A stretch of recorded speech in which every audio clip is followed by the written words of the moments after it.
Just a minute. Ma'am, please try once. Oh, okay. Hello, ma'am. Hello. Yeah. Anji. Now I think you will be able to share. Yeah. Just. Okay. Hello, Dr. Kiran. Dr. Sharma. Sir, namaskar. Namaskar. Good to see you and thank you. It's a real pleasure. Yes. अच्छा लग रहा है sir. Thank you for joining. To meet each other. This is the period and this is the way to meet our friends. Exactly. Sir मैं कह रहा हूँ ED sir के वहां से भी मैसेज तो नहीं आया. आई थिंक मे बी क्या पता वो अनेबल हो ना अभी अटेंड करने के लिए दूसरी मीटिंग्स के उसमें है ना. हाँ, वो कुछ मुझे तो अभी पता मैंने जस्ट ये को भेजा तो मे बी हाँ, बीच में ज्वाइन करे फिर वो अगर मे बी हाँ. अगर मीटिंग से फ्री हो या कुछ हो, है ना सर. All right, ठीक है. all right. जी ठीक है सर. ओके. सीइंग की कुछ मिनिस्ट्री का कुछ बात आ रही थी, पता नहीं क्या बोल रहे थे बीच में. I think we can share our presentation, sir. So sharing that button is not yet activated. I think we'll get permission later on. Harshit. जी sir. Yes sir.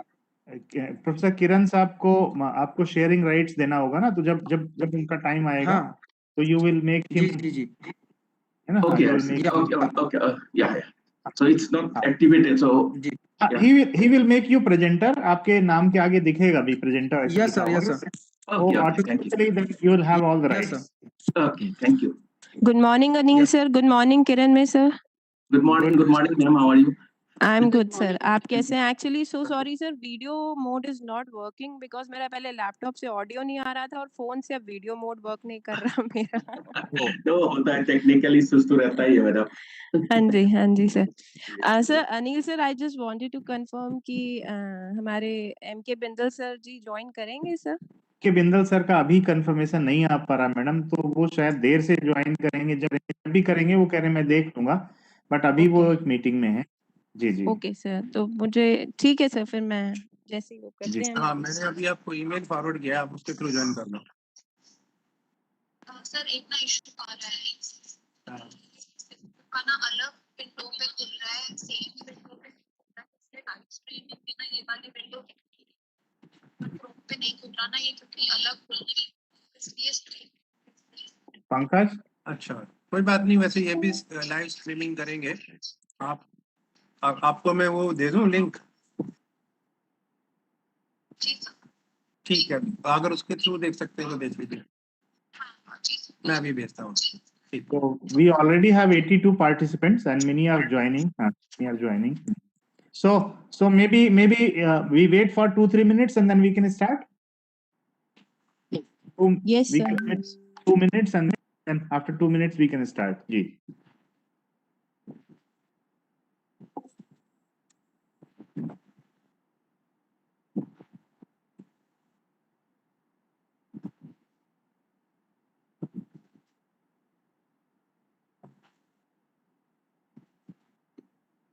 Yeah, we have very good number of participants. Also almost 85, 87 it's showing.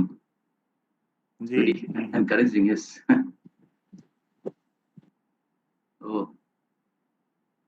So participants mostly they are students, madam, or most of them they are students, probably student participants. Harshit. जी sir.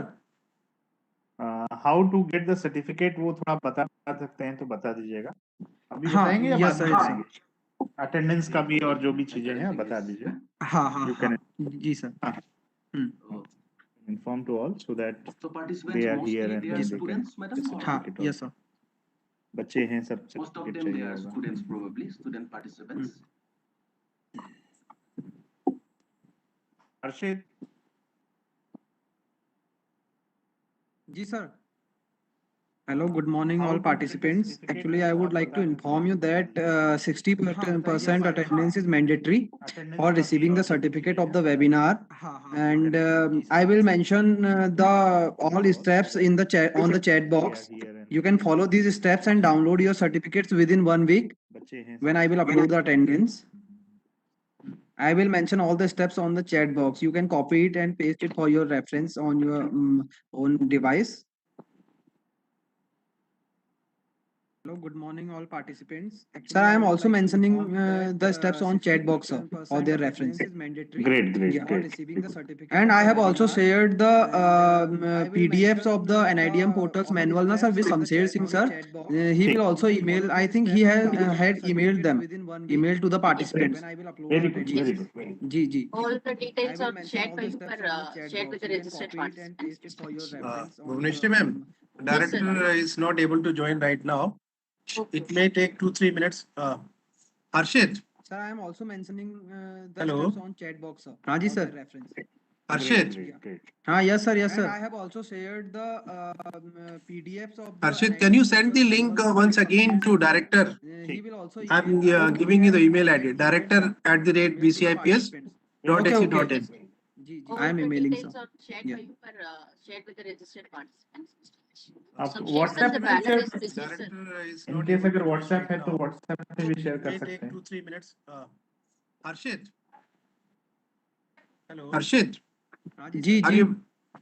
Can you send the yes, link sir, yes, sir. once again to our director? Yes, yes Harshit, sir. I can am you sharing. send the link once again Can I to also director? WhatsApp you, sir? The same I'm link. giving you the email ID, Okay. director@bcips.ac.in. I am emailing, sir. Yeah.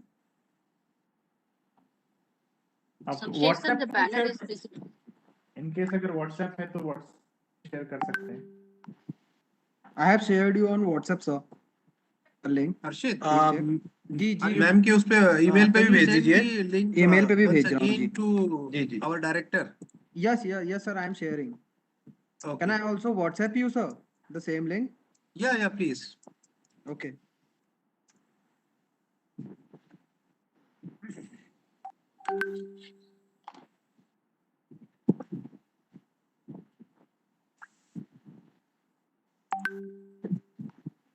I have shared you on WhatsApp, sir. The link. Please check. Ma'am के उस पे email पे भी भेज दीजिए. Email पे भी भेज रहा हूँ जी. जी.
Sir, I have shared the link with director ma'am on email.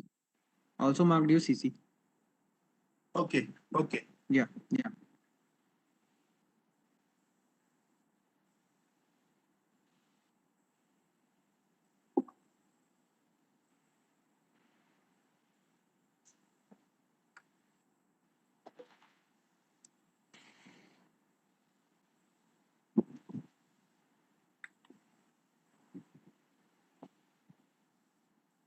Sir, I have shared the link with director ma'am on email. Also marked you CC. Okay. Yeah.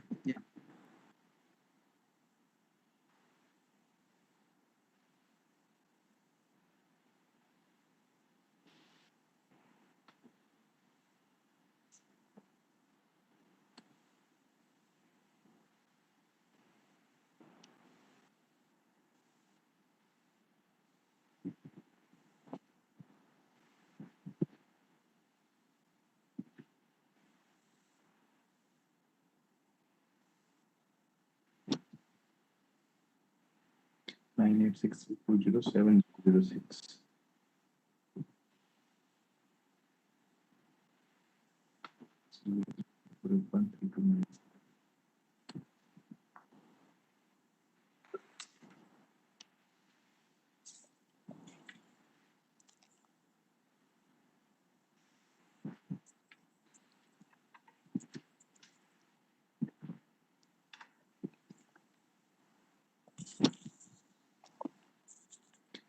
9820706.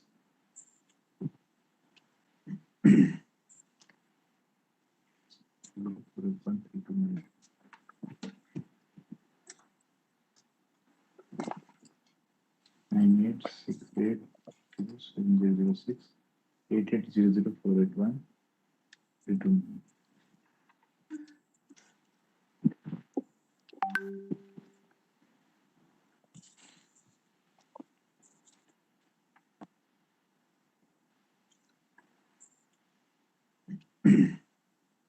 Dear participants, I have mentioned the steps for downloading the certificate on the chat box for your reference.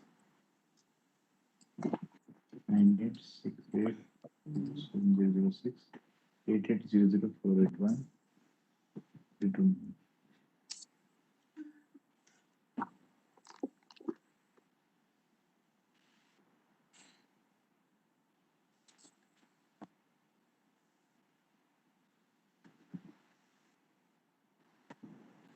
Dear participants, I have mentioned the steps for downloading the certificate on the chat box for your reference.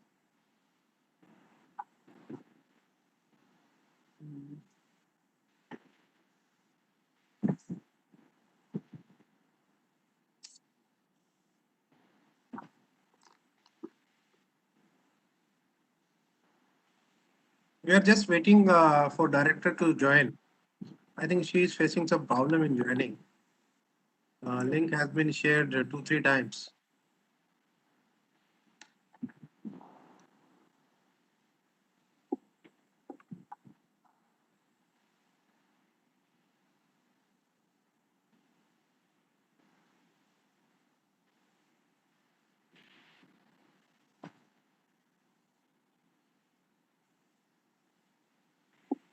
We are just waiting for director to join. I think she is facing some problem in joining. Link has been shared 2-3 times. She has joined. We can start. Bhuvneshi ma'am. Great. Okay. Good morning, everyone. Banarsidas Chandiwala Institute of Professional Studies is affiliated to Guru Gobind Singh Indraprasth University, Delhi, and approved by AICTE. Is a leading provider of management education in India. The institute was established under the aegis of Sri Banarsidas Chandiwala Seva Trust Society, working in the field of health and education since 1952. The Eco Club of BCAPS works under the motto of developing and sustaining and environmental consciousness among students. Good morning, everyone, faculty, and visitors. To achieve this, we conduct various activities throughout the year. Delhi. This time, to celebrate World Environment Day, we are organizing this webinar in association with the National Institute of Disaster Management. On this August occasion, I take immense pleasure in welcoming our director, Aparna Mishra, the eminent resource persons, Major General M.K. Bindal, Executive Director, NIDM, and Dr. Anil Kumar Gupta, Professor and Head, ECDRM Division, and National Institute of Disaster Management, Professor Kiran Sharma, University School of Environment Management, GTS IPU, my fellow faculty colleagues, students, and participants. On behalf of BCAPS Eco Club, I welcome you on this August occasion to this webinar. I take immense pleasure in welcoming our director for taking this event forward. Eminent resource persons, Major General M.K. Bindal, Executive Director, NIDM, Dr. Anil Kumar Gupta, Professor and Head, ECDRM Division, National Institute of Disaster Management, Professor Kiran Sharma, University School of Environment Management, GTS IPU, my fellow faculty colleagues, extend you all and participants. a very warm On behalf welcome of to this BCAPS Eco webinar Club, on I welcome environment you and all land once use again issues to in this disaster webinar. reduction. Over to my With the colleague, aim Dr. of spreading Satya, for awareness taking about this event various forward. disasters and Thank its risk management strategies, let us begin with today's webinar. May I now request Dr. Aparna Mishra ma'am, the Director of BCIPS, to deliver the welcome address and give this session a positive start. Aparna ma'am, studies extend you all a very warm welcome to this webinar on environment and land use issues Yes, in ma'am, you disaster are reduction. Yes, Very much ma'am, you are audible, audible. ma'am. With the aim of spreading Yeah. awareness So, about first of various all, I disasters take and its apologies risk for management joining strategies, late for let this us session. begin with There was some today's technical webinar. issue. May I would now like to request start my Dr. Aparna welcome Mishra address ma'am, with a the quotation, director of which is BCI by Peers, Robert to Swan. deliver the The welcome greatest address threat to and our give this planet is session the a belief positive that start. someone else will save it. Aparna ma'am. A very warm good morning to all present here, honorable chief guests, respected dignitaries on the dais, distinguished guests, fellow colleagues, dear Yes, ma'am, students, you are ladies and audible, gentlemen. ma'am. It gives me immense pleasure to extend a wholehearted and delightful welcome on behalf of the entire BCI Peers fraternity to all of you present here virtually in this August gathering, and also to the live audience joined us through our YouTube channel. I'd like to express my gratitude to our esteemed guests and dignitaries for today, Major General M.K. Bindalji, Executive Director NIDM, Dr. Anil Kumar Gupta, Professor and Head, ECDRM Division, NIDM, and Professor Kiranmay Sharma, USEM, GDSIPU, who have accepted our invitation and agreed to share their wisdom and immensely accumulated experience with us today. Today we all are gathered here to discuss about a very important and widely discussed topic having significant relevance during this time: environment and land use issues in disaster risk reduction. Globally, over the past 50 years, some 11,000 disasters attributed to weather, climate, and water-related hazards claimed over 2 million lives and cost the world economy $3.6 trillion US. By 2030, this number could increase by almost 50% at a cost of around $20 billion US a year. This fact, published in the report titled as State of Climate Service 2020 report, moved from early warning to early action, released by UNWMO. The World Risk Index 2020 indicates the disaster risk for 181 countries in the world. The Pacific island state of Vanuatu leads the index as the country with the highest disaster risk, that is 49.74, and Qatar has the lowest risk, 0.31. In 2020, the hotspot region for risk are still located in Oceania, Southeast Asia, Central America, and West and Central Africa. Comparing the continent, Oceania ranks first in terms of disaster risk, followed by America, Asia, and Europe. The environment and disasters are inherently linked. Environmental degradation affects natural processes, alters humanity's resource base, and increases vulnerability. So it is clear need to reinforce the importance of environmental concerns in the entire disaster management cycle of prevention, preparedness, assessment, mitigation, and response, and to integrate environmental concern into planning for relief, rehabilitation, reconstruction, and deployment. Land use planning is potentially a powerful mitigation tool as it seeks to mitigate the risk and vulnerability from several geological and other hazards. So, the logic of land use planning is compatible with disaster risk reduction because both are systematic, future-oriented, decision-oriented, and proactive. There are so many things to talk about this burning topic, and so I'm very excited about this session today. I'm sure you will also feel enriched with the knowledge after completion of this event. Here, I would like to extend once again a special thanks to all the speakers and acknowledge the presence of participants who joined us today for this important milestone. I would also like to extend my gratitude towards our management, Shri Banarsi Das Chandiwala Seva Smarak Trust Society, for encouraging us to conduct events like this with their kind suggestions, guidance, and unconditional support extended to us all the time. Last but not the least, let me take this opportunity to also thank those who conceptualized and executed this entire plan effectively. So it's gratifying to recognize the efforts and involvement put by the entire Eco Club members to make this event a grand success. I welcome you all once again to this interesting and thought-provoking webinar. For encouraging us to conduct events like this with their kind suggestions, guidance, and unconditional support extended to us all the time. Last but not the least, let me take this opportunity to also thank those who conceptualized and executed this entire plan effectively. So it's gratifying to recognize the efforts and involvement put by the entire Eco Club members to make this event a grand success. I welcome you all once again to this interesting and thought-provoking webinar and hope that you will have a great time ahead. All the best. Thank you so much. And over to you, Dimpy ma'am, now. So much, ma'am. Uh, Thank you so much, ma'am, for setting the right pace for today's webinar. Now, on behalf of BCIPS fraternity, I would like to thank MK Bindal sir also, because sir was not here today just because of some urgent work.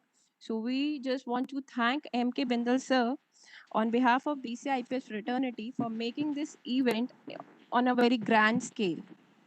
Let me take this privilege in inviting our Honorable Professor and Head, ECDRM Division, NIDM, Dr. Anil Kumar Gupta. Professor Anil Kumar Gupta is HOD ECDRM NIDM, is a disaster mitigation and crisis management professional. Professor Gupta possesses interdisciplinary expertise with institutional development, coordinated several international and national projects, over 100 academic publications. He also served NMDC, DMI, NERI, and SECON in administrative technical capacities. He is coordinator of Technical Advisory Committee of NIDM, member of Governing Council and Academic Research Advisory of several institutions, and high-level ministerial delegation abroad. We welcome you, sir. I would now request sir to take over this session. Dr. Gupta, sir. Thank you, and welcome to all the speakers of the day, experts of the day. Professor Kiran Sharma, Madam Professor Aparna Ji, Director of the Chandiwala Institute, Professor Shamsher Singh Saab, Professor Bhuvaneshwari Ji,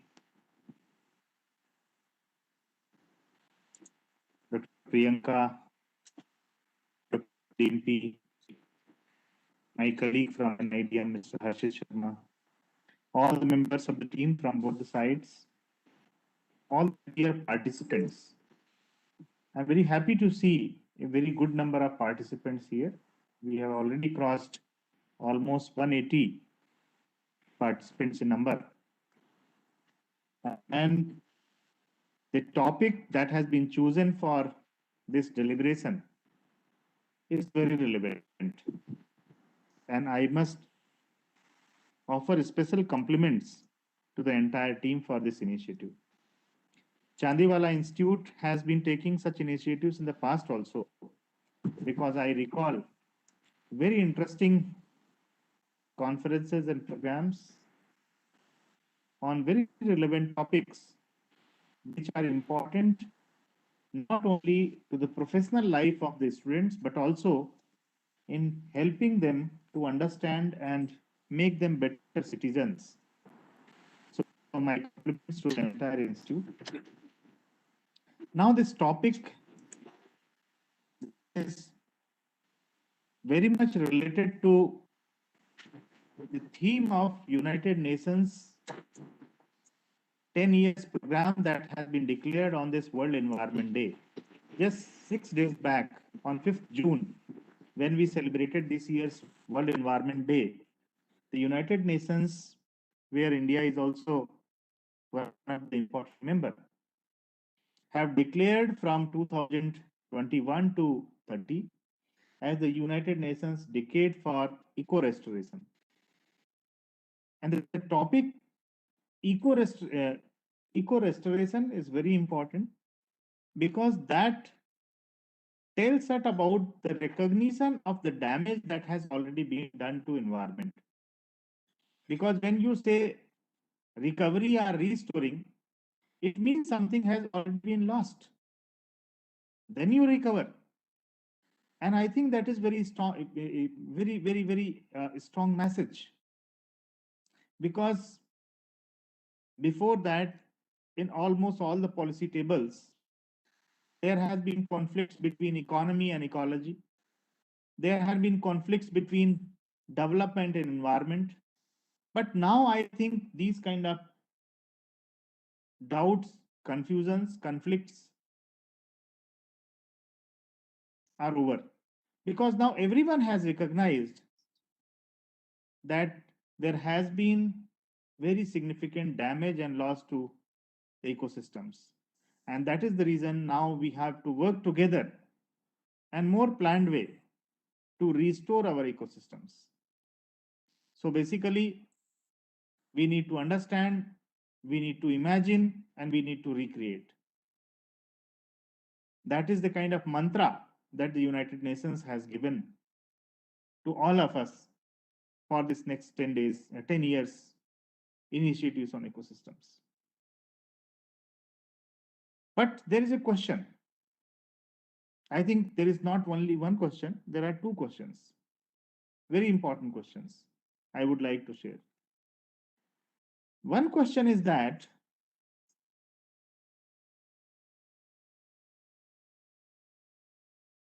it is almost 50 years from the first global conference by United Nations on environment. That was in 1972. So this is 2021. If we add 1 year, it will be 50 years. So why so many UN conferences? We had a conference in 72, then we had the Rio Summit in 1992, then we had Earth Summit in 2002, then we had the World Summit in 2012. So from where we started, it was 1972, the theme was human environment. Then 92, the theme was environment and development. Then it was Earth Summit and it was World Summit. So the kind of evolution, if we see, we find that we started from science and ecology, and then we started drifting gradually, and we went towards more focus on development. There's nothing wrong. Why nothing wrong? Because that was the need of the time. The kind of challenges society and communities were facing globally, we were required to emphasize on economy. We were needed to emphasize on development, industrialization, technological developments. But of late, what we realized that there has been some kind of fine tuning that was not done, that kind of fine tuning that was still required.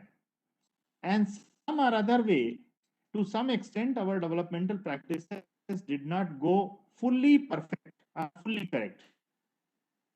And we had some kind of effects also. Certainly, any kind of action, there is a reaction. So the side effects were primarily on the health of ecosystems, on the intact systems, and so much of ecosystems in quality and quantity, they were lost. So this 50 years journey, and now we are required to talk about restoration of ecosystems. So we need to question that if we are really not serious, then I think 10 years are not enough if we compare with the 50 years. So how really we are going to achieve something that we could not achieve in 50 years?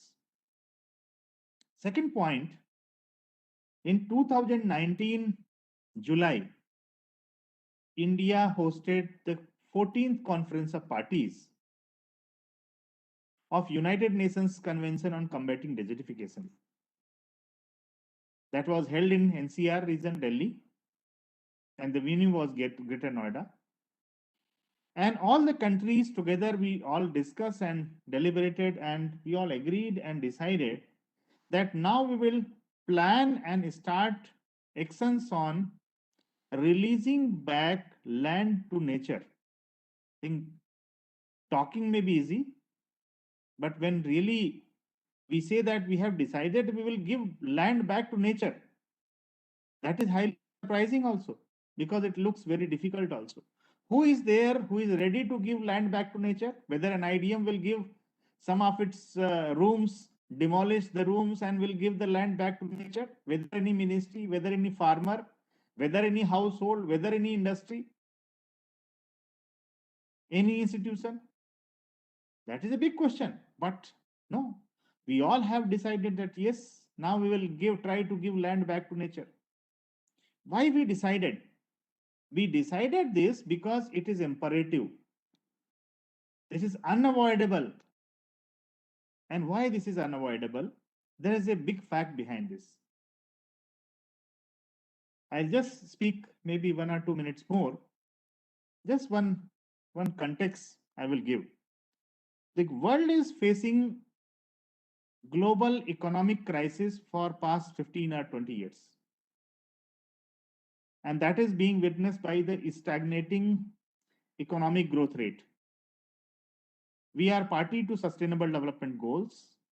And the economists say that in order to achieve SDGs by 2030, we need a growth rate of around 12%. But we are somewhere 4%, 5%, 6%, 7%. Not only India, almost all the countries of the world are like this only. So why it is so? Because this is the period when we are witnessing the best technology. Professor Kiranmay Sharma is here. He is an expert, well-known expert on remote sensing technology. We are growing very fast in satellite technology. We are growing very fast in robotics. Maybe very shortly, some robots will be coordinating these kind of programs. So we have very much advanced in technology. We are now moving very fast in nanotechnology, application of nanotechnology in medicine, research, food technology, and so on and so forth. Despite of the best advances in technology, the economics is not growing. What is the challenge?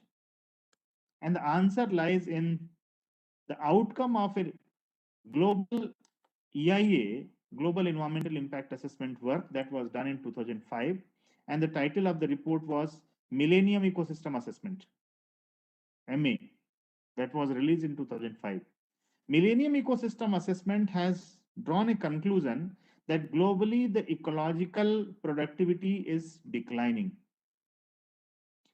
And when we say ecological productivity, it means it encompasses biological productivity, it encompasses land productivity, because land is something which encompasses the biological components, where all plants, flora, fauna, everything is there. So one of the fundamental causes of this economic slowdown that is ongoing basically is the ecological slowdown, because more than 80% of the resources and raw materials for our economic growth comes from the nature, comes from ecosystems. So when ecosystem is declining, ecosystem capacity is declining, certainly the economics is going to decline. So that is a very, very important issue. Now talking about land use, I think there are three types of environmental changes the world is facing. One is climate change, other is land use changes, very fast land use changes are taking place, and the third one is natural resource degradation. But all the three are interrelated. And this has been taken with prime importance in the Sendai framework for disaster risk reduction. And I think that is very important, as Professor Aparna Madam was also referring to, that how the environment and disasters, ecological aspects, climate change and disasters are very much related to each other. And I think this is a very big learning and very big acceptance by the world itself. And that is the reason we all have decided that next 10 years, we should give all focus to restoring our ecosystems. And that is not a welfare, that is not a compassion approach, that is not a kind of any emotional issue, but it is a professional requirement. It is a scientific requirement. It is a technical requirement. And over and above, it is a business and economic requirements. If we really want to restore our economy, we will need to restore ecosystems. So these are very important aspects, and I'm very happy that Professor Kiranmay Sharma has accepted our invitation, and he would be sharing some of his knowledge, experience with how the ecosystems and land use, environment, these dimensions are are important in developing resilience, in developing sustainability, and how it will be helpful for our sustainable development and sustainable communities. So with this, thank you very much, and over to you, Bhuvneshwari Madam, to invite the speaker, please. Thank you so much, sir, for introducing the topic and its relevance in today's scenario in such a nice manner to our participants. Thank you once again, sir. Proceeding further, we have with us Honorable Professor Kiranmay Sharma, UACM GGS IPU. Dr. Kiranmay Sharma is holding PhD degree and presently working as professor in the University School of Environment Management, Guru Gobind Singh Indraprastha University, New Delhi. He received MSc degrees in Geoinformation Science and Earth Observation from International Institute of Geoinformation Science and Earth Observation ITC, the Netherlands, and in Geography from Guwahati University. He did his PhD from Northeastern Hill University, Shillong. His expertise is in remote sensing and GIS applications in environment management, natural resource management, and disaster management. Prior to joining IP University in 2006, he worked with Regional Center, National Afforestation and Eco Development Board, MOEFCC Shillong, in a scientific position for 6 years. He has published more than 105 research papers in various reputed national and international journals, edited books, and conference proceedings. He has authored 7 books in the sector of environment. 4 PhD degrees have been awarded under his guidance, and 5 other scholars are currently pursuing their PhD research works in the field of environment. He completed a good number of research projects of various scientific organizations. We welcome you, sir. I would now request sir to address the audience and take over the session.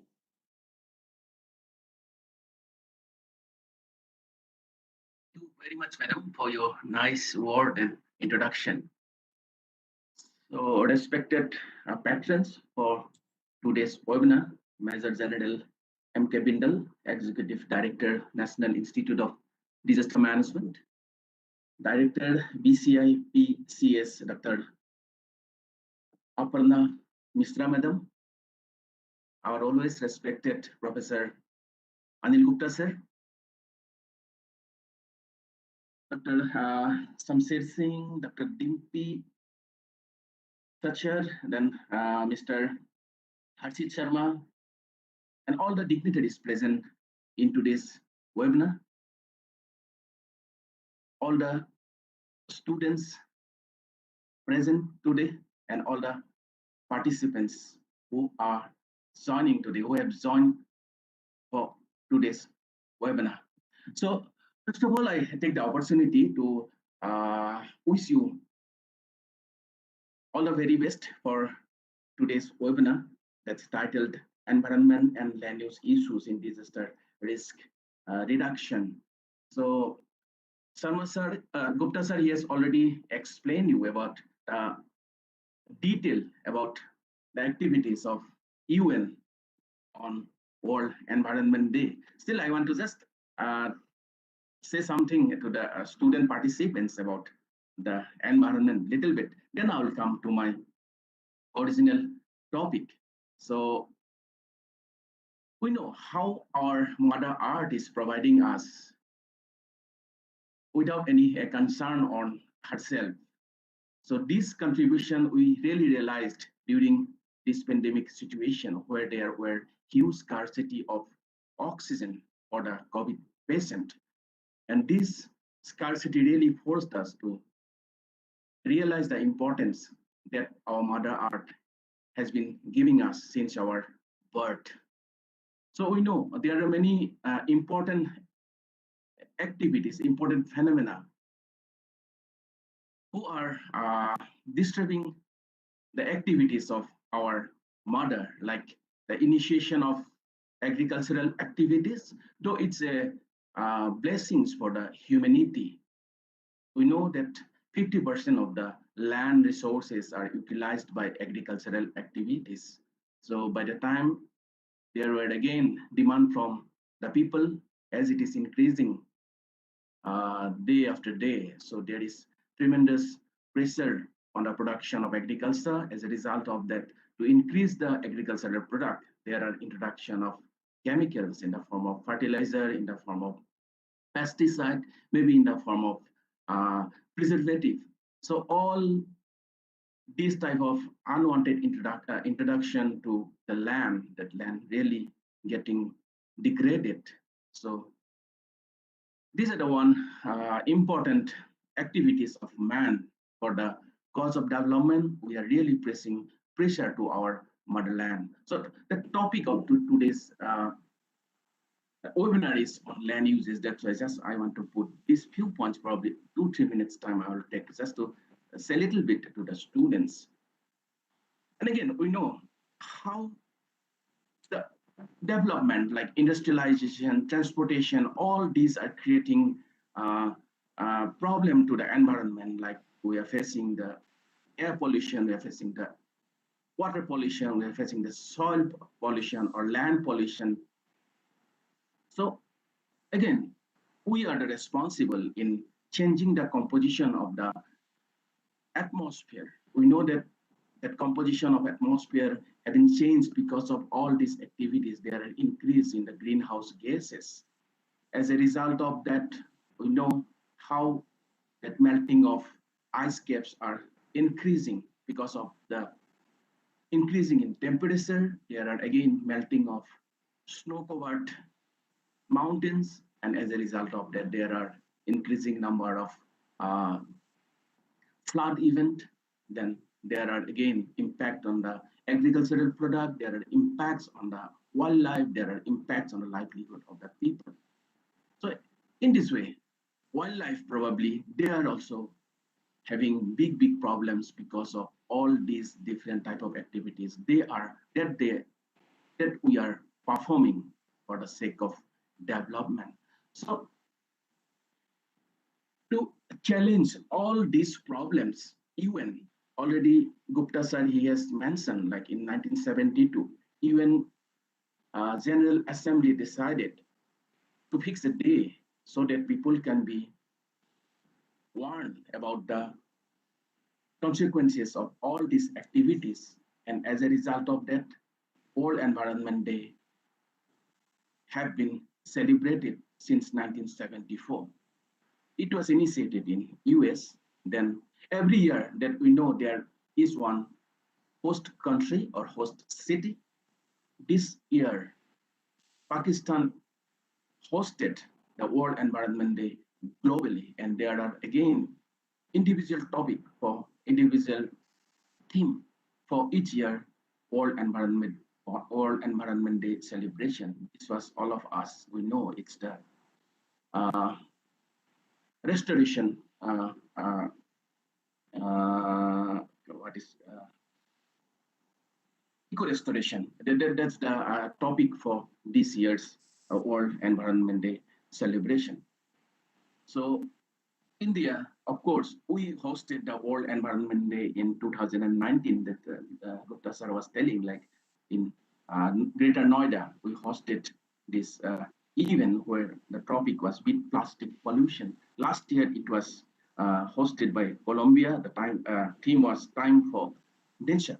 And very interestingly, as a particular country, they are hosting the World Environment Day. Since 1975, our very close neighbor, Bangladesh, they have been celebrating the World Environment Day as host for 10 years. This seems to be very surprising.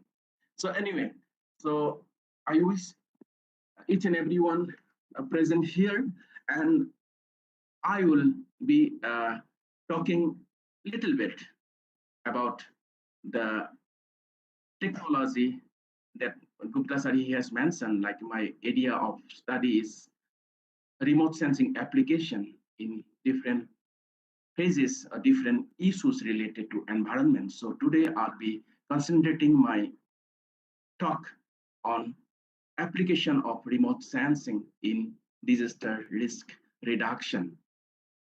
So this topic is mainly dedicated to our students, and my focus group will be students only. And I request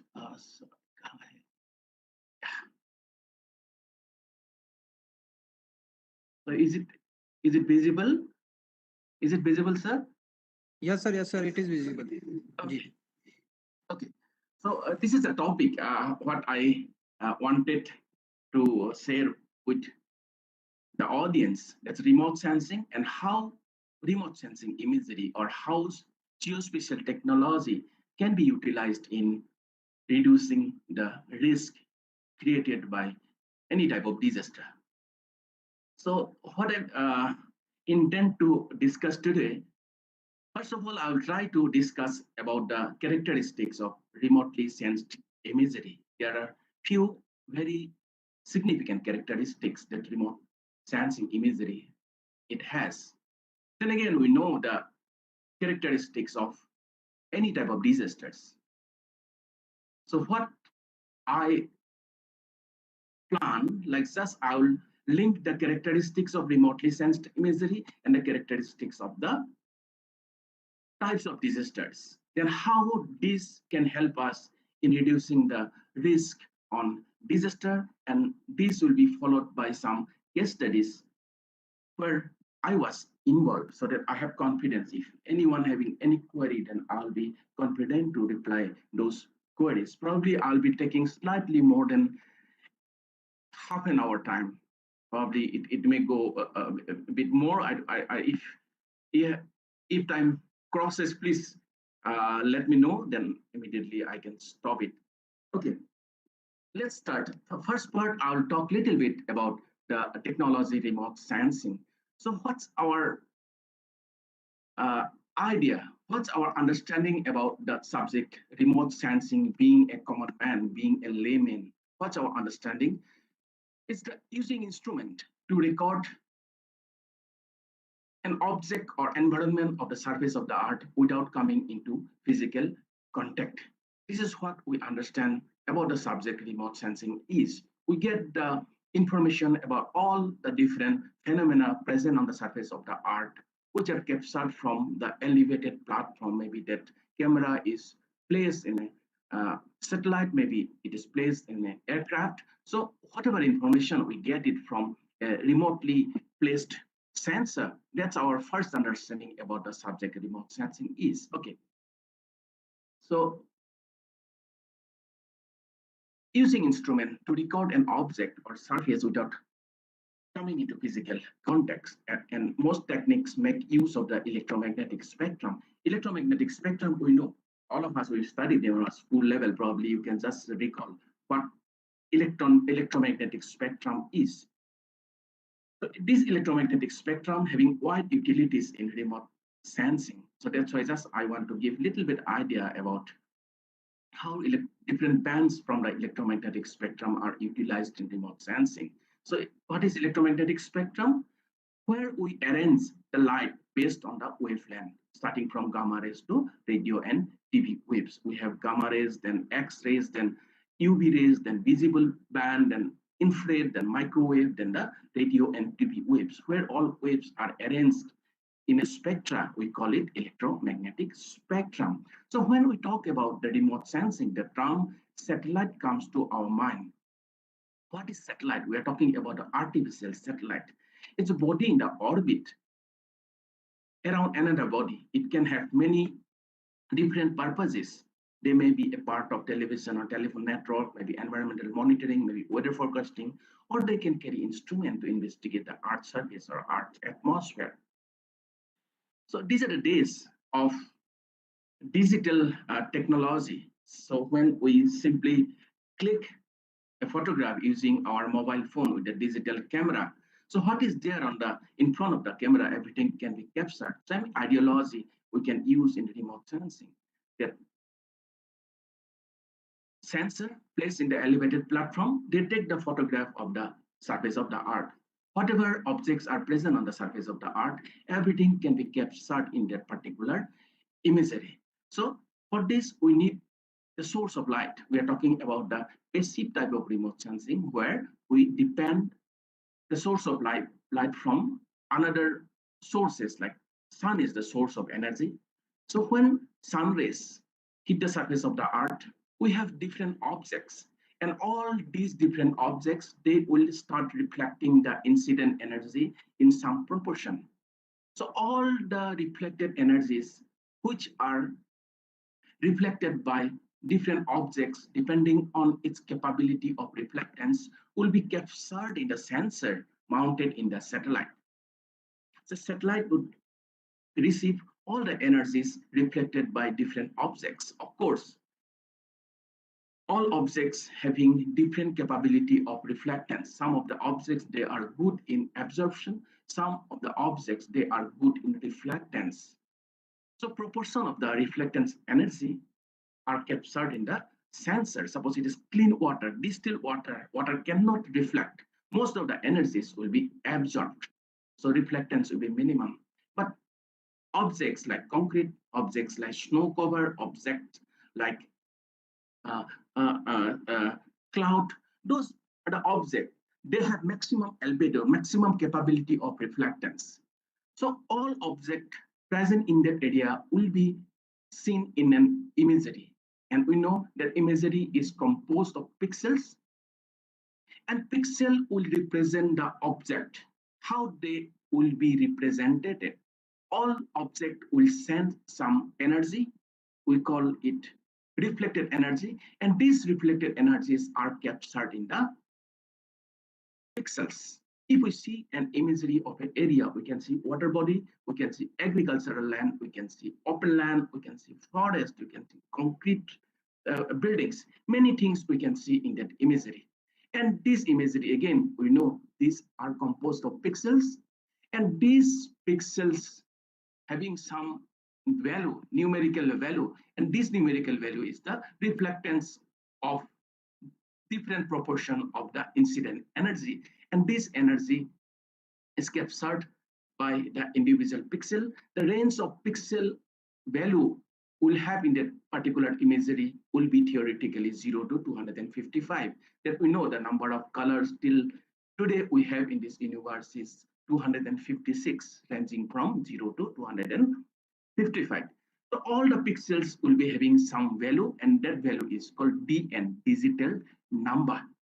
And by grouping these numbers, this range of number, we can identify the different objects. And this satellite imagery, which is prepared based on the energy reflected by different objects, will be utilized for different developmental activities. So we are today to discuss how that particular imagery can be utilized in disaster management studies to reduce the risk created by any type of disaster. So these are the different stages involved in remote sensing. I have a graphics, probably you will enjoy it, you will appreciate it. It's a source of energy. We know that light always travel in sinusoidal form or in wave-like form. So when the sun rays hit the surface of the earth, the one just I explained you, different objects, they will start reflecting back the incident energies in different proportion. And these reflected energies sent by different object will be captured by the sensor mounted in the satellite. Once these energies are stored in the sensor, that energy is sent to the processing unit. The signal is sent to the processing unit. In the processing unit, they prepare an imagery which is of digital in nature. I have been telling that imagery is composed of pixels, and this imagery can be utilized for many developmental activities. The processing unit, as we have seen in Indian context, we have NRSE, National Remote Sensing Center, located in Hyderabad. They are the apex body. They are the authority to do all procurement of processing of any remotely sensed imagery. These are the different stages involved in getting and satellite imagery. Another type of remotely sensed image we can have where aircraft are utilized to install the camera, and we can have imagery along the strip. When we require data for a very short duration of time, then camera is mounted in the aircraft and we can get the image of any area of the globe. So in this way, we can have different stages involved in getting different type of remotely sensed imagery. So I was talking about the electromagnetic spectrum, where we arrange light based on the wavelength. So in remote sensing, basically, the spectra from visible to microwave portion of electromagnetic spectrum are utilized. So we know that whatever object we see, whatever things we see by our naked eyes, we use a portion that is 0.4 to 0.7 micrometer of electromagnetic spectrum. Also, it is called visible band. So we use that band to see anything. If a photograph taken from the elevated platform, in that particular image, we can see everything, what is there on the surface of the earth, where there is water body, where there is agricultural land, where there is forest area, where there is settlement area, where there is degraded land. Everything can be seen in that image, which is taken from the elevated platform using visible portion of electromagnetic spectrum. But when we talk about disaster, there are many phenomena which are going on, maybe underground. What is there on the surface of the earth? Everything you can see it. Probably many of you are aware that there are underground coal fire in coal mine areas which are uncontrollable. In Jharia coal field of Jharkhand, there are underground fires for hundreds of years, and they are going on. So those type of information, we may not get it in an imagery taken visible portion of electromagnetic spectrum. If we can use the other portion of electromagnetic spectrum like infrared spectra, near infrared, mid infrared, and the thermal infrared. If we can have an imagery of thermal infrared, then the thermal infrared band can tell us which are the areas experiencing warm temperature and which are the area experiencing low temperature or moderate temperature. So depending on the differences in temperature in that particular image, we can identify which area are warmer because we'll be getting different signatures for warm areas as well as for the normal areas. These are the utilities of having the bands beyond the visible portion of electromagnetic spectrum. The longest wavelength used in remote sensing is the microwave band, where longest wavelengths are utilized. The characteristics of microwave remote sensing is that it can penetrate through the unwanted substances like cloud, like hazes, or smoke. If we have this type of unwanted substances present, then those can be eliminated. We are disaster manager. So monsoon is coming. There will be many areas which will be inundated because of flood water. We get rainfall because of the moisture bearing cloud. Sensor is there. Ground there is flood inundated areas. In between flood inundated area and the sensor, there is coverage of cloud. If we take an imagery using visible portion of electromagnetic spectrum, and in that particular image, except cloud, we cannot see anything. So if we have options of using microwave portion of electromagnetic spectrum, by using this band, we can see what is there down to the cloud, and we can easily identify, easily map how much area is inundated because of the flood. So these are the utilities of having different bands utilized in remotely sensed data. So advantage is that beyond visible portion of electromagnetic spectrum, we can observe the phenomena in infrared as well as in the microwave portion of electromagnetic spectrum. Okay, so already we have talked about. So if we use a visible portion of electromagnetic spectrum, then we can have everything what is there on the surface of the earth, what is down to the lands, but same area can be seen, can be captured using different bands of electromagnetic spectrum. It's the utilities of different bands. I'll discuss how we can utilize this band in getting more information about the phenomena.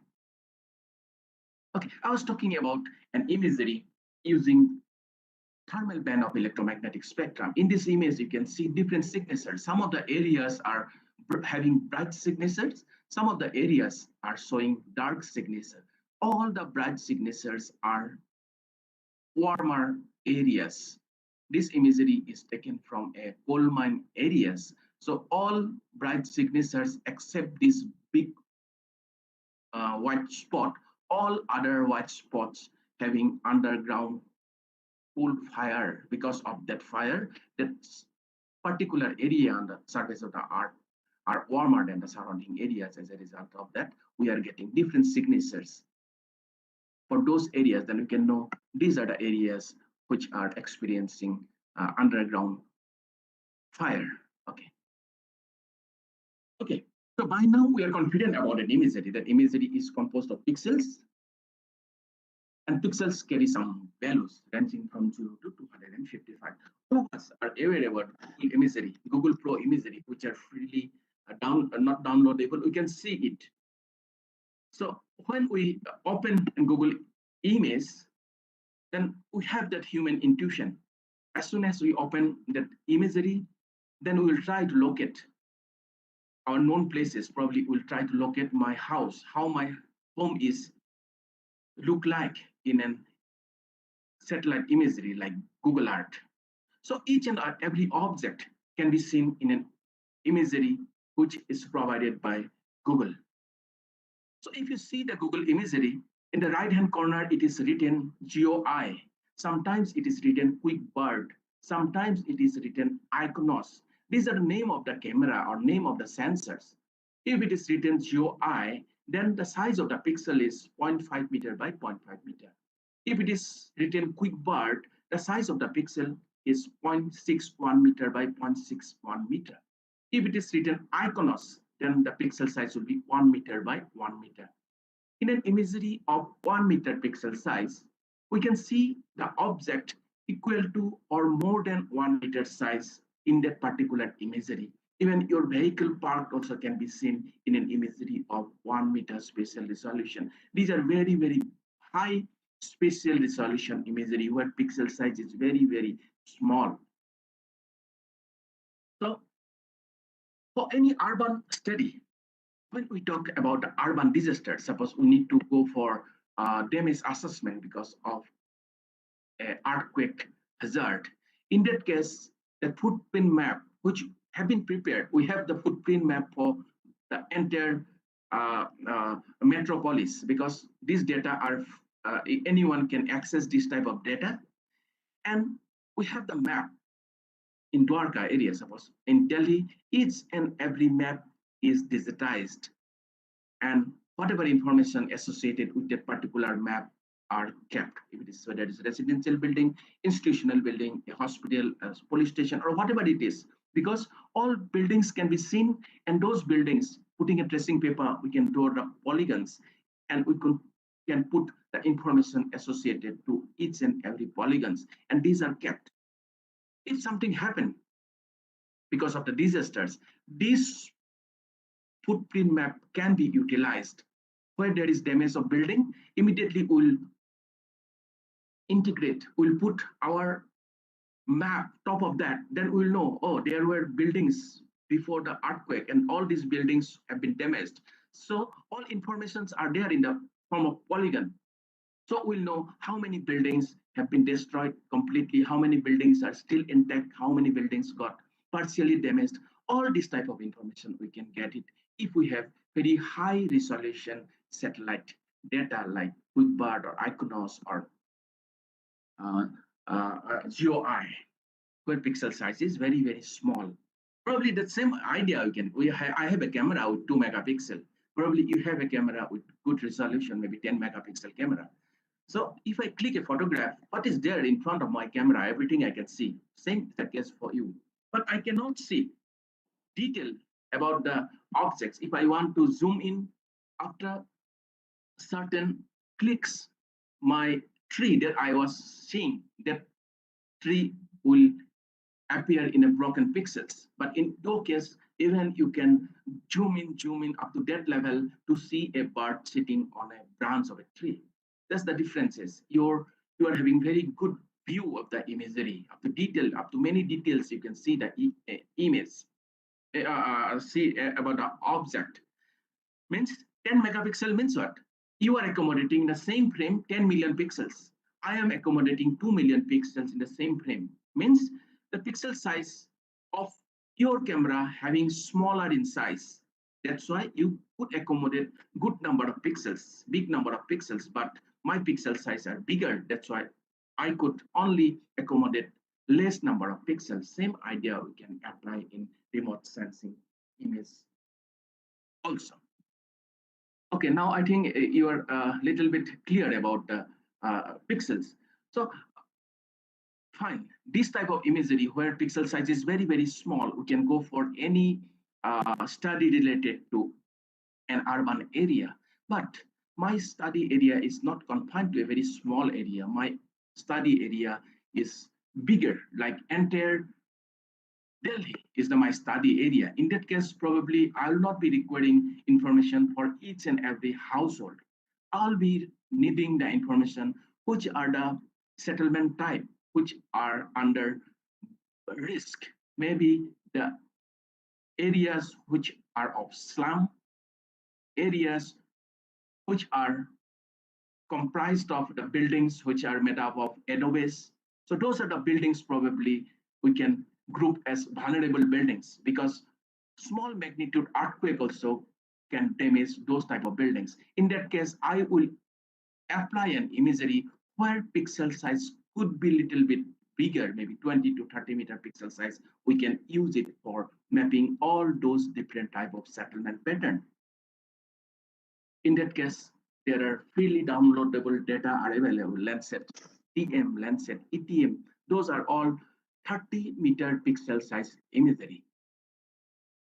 Indian remote sensing data, we have LIS3, LIS4, so 20 to 30 meters spatial resolution pixel size imagery we can have, and those imageries can be utilized in getting all these different type of information. But my study object is different. I want to study for a larger area, like for entire North India, for entire Indo-Gangetic plain. In that case, I will not use very small pixel size imagery. I will use an imagery that can have large area coverages, and I will get only 4 or 5 different type of resources from that area. I'll find out which are the areas covered by snow cap, which are the areas which are mountainous, which are the areas covered by forest, which are the areas having water bodies, which are the areas having agricultural land, and could be the settlement areas. For the entire Indo-Gangetic plan, I will get those limited number of information because my objective is different. So in that case, I will use an imagery that could be having large pixel like 80 meter or 70 to 80 meter pixel sized imagery. The satellite Landsat, they provide MSS, on camera name is their MSS, multispectral scanner. They give imagery with 70 to 80 meter pixel size. Okay. So in that imagery with 1 meter pixel size, object cannot be seen which are smaller than 1 meter. But you will be surprised to know there are imageries where pixel size is 1 kilometer. Sometimes one pixel size is 4 kilometer.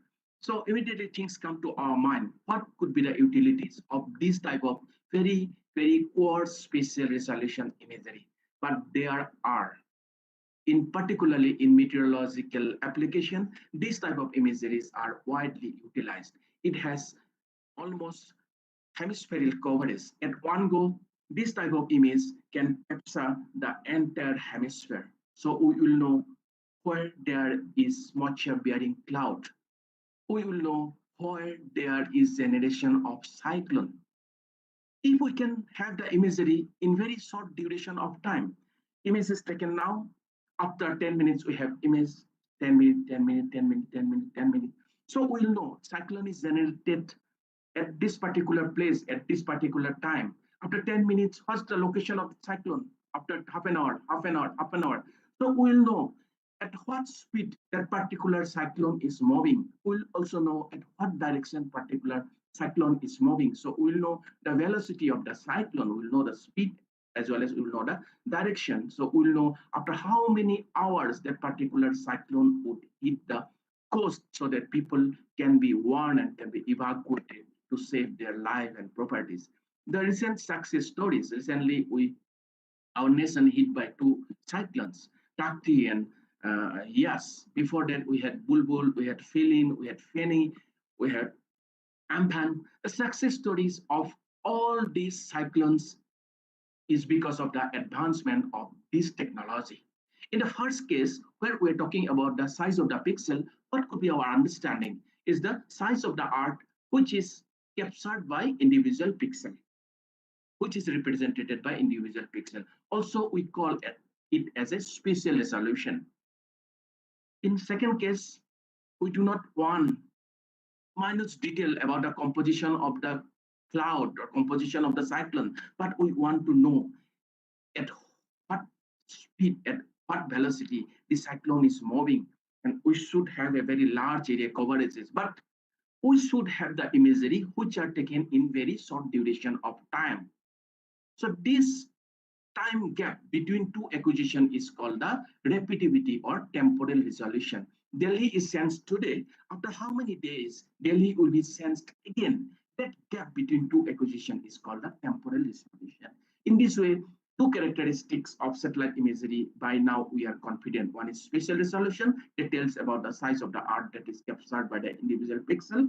Second one is the repetitivity or time duration between two acquisition. That's the temporal resolution.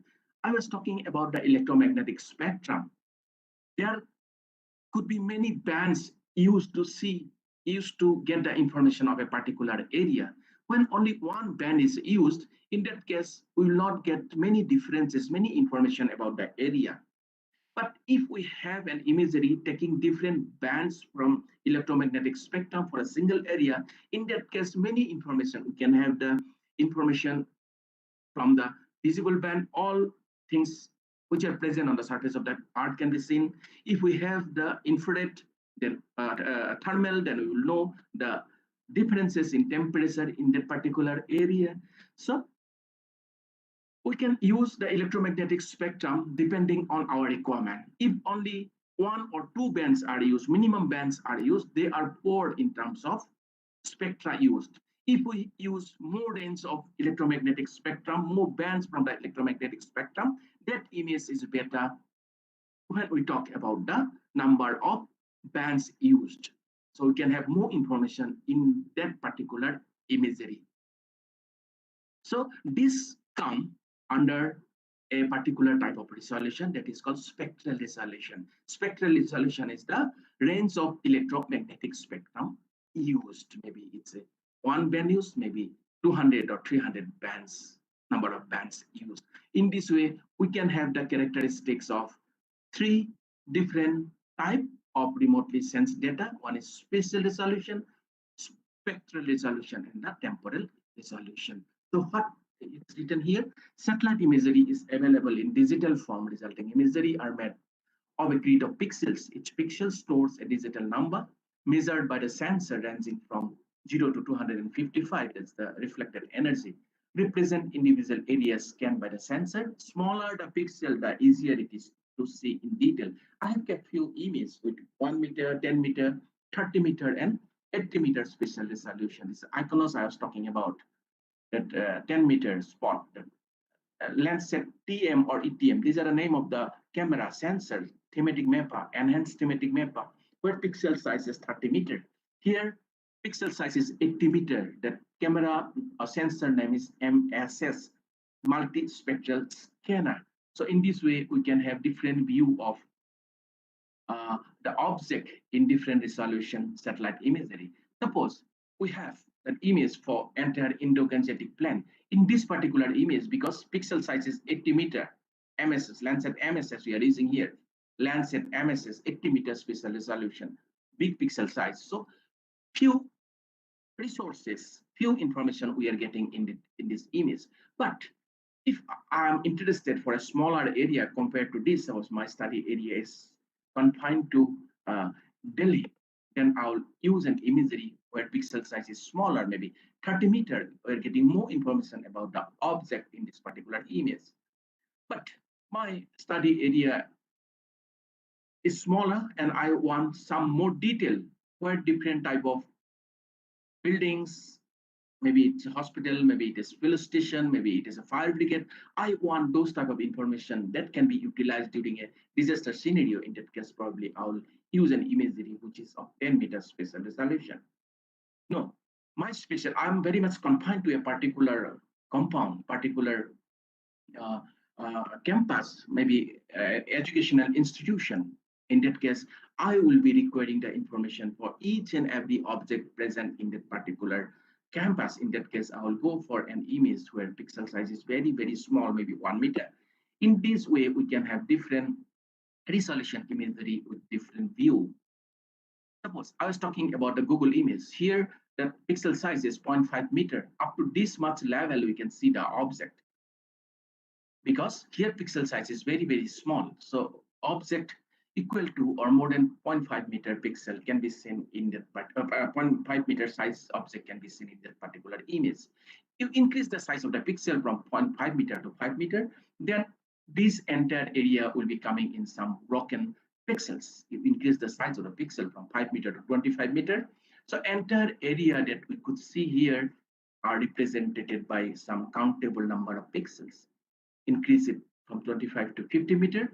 So entire area is coming in 1 or 2 pixels. In this way, we can have varied view of the image when we use different spatial resolution imagery.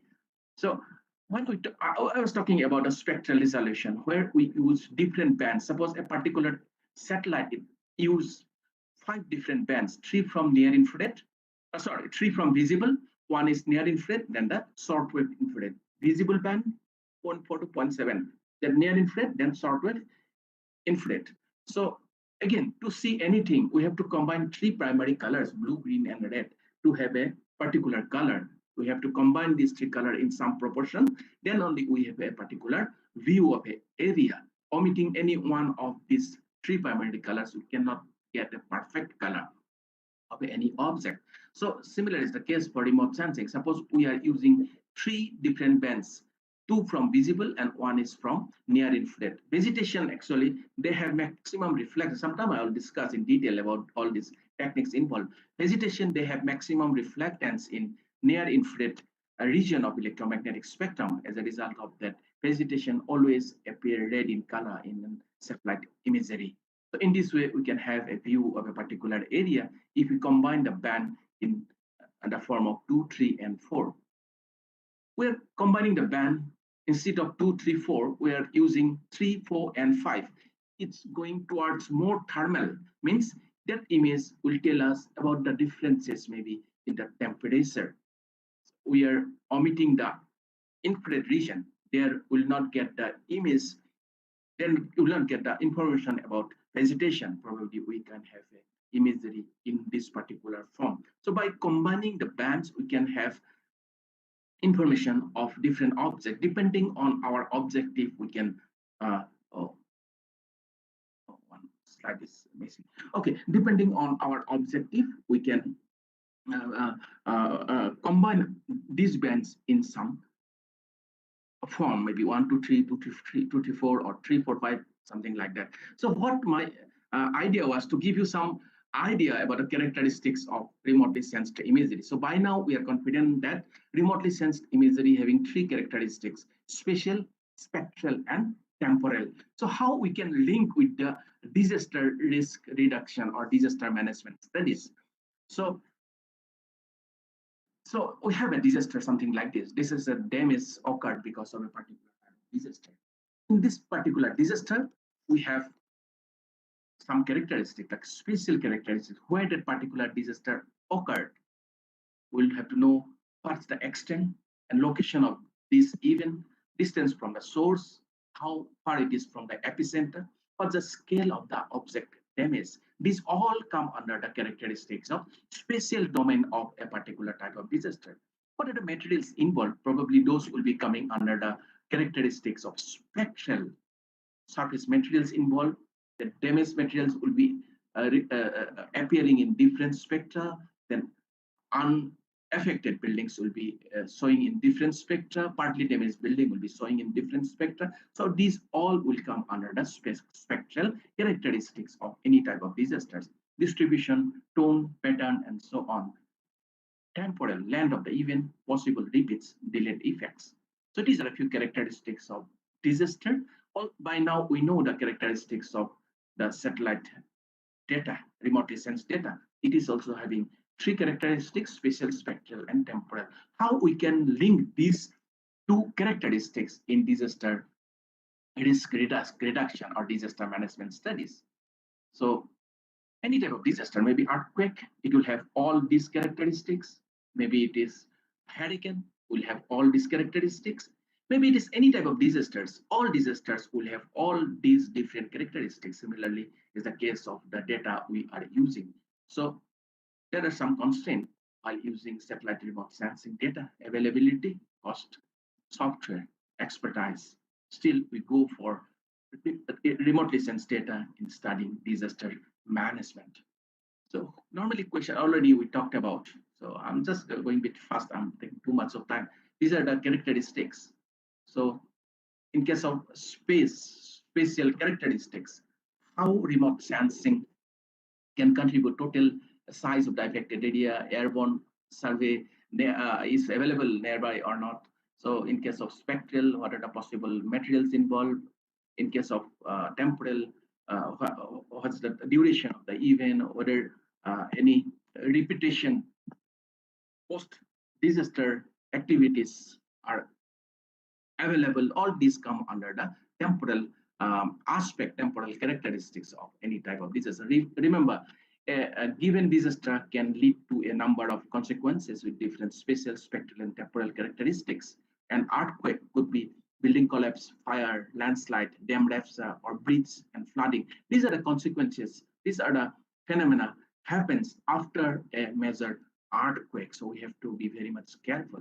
So these are how or why we use remote sensing data in disaster management, monitor the hazard in real time, to assess the damage, and how our findings can help us in providing relief and rehabilitation.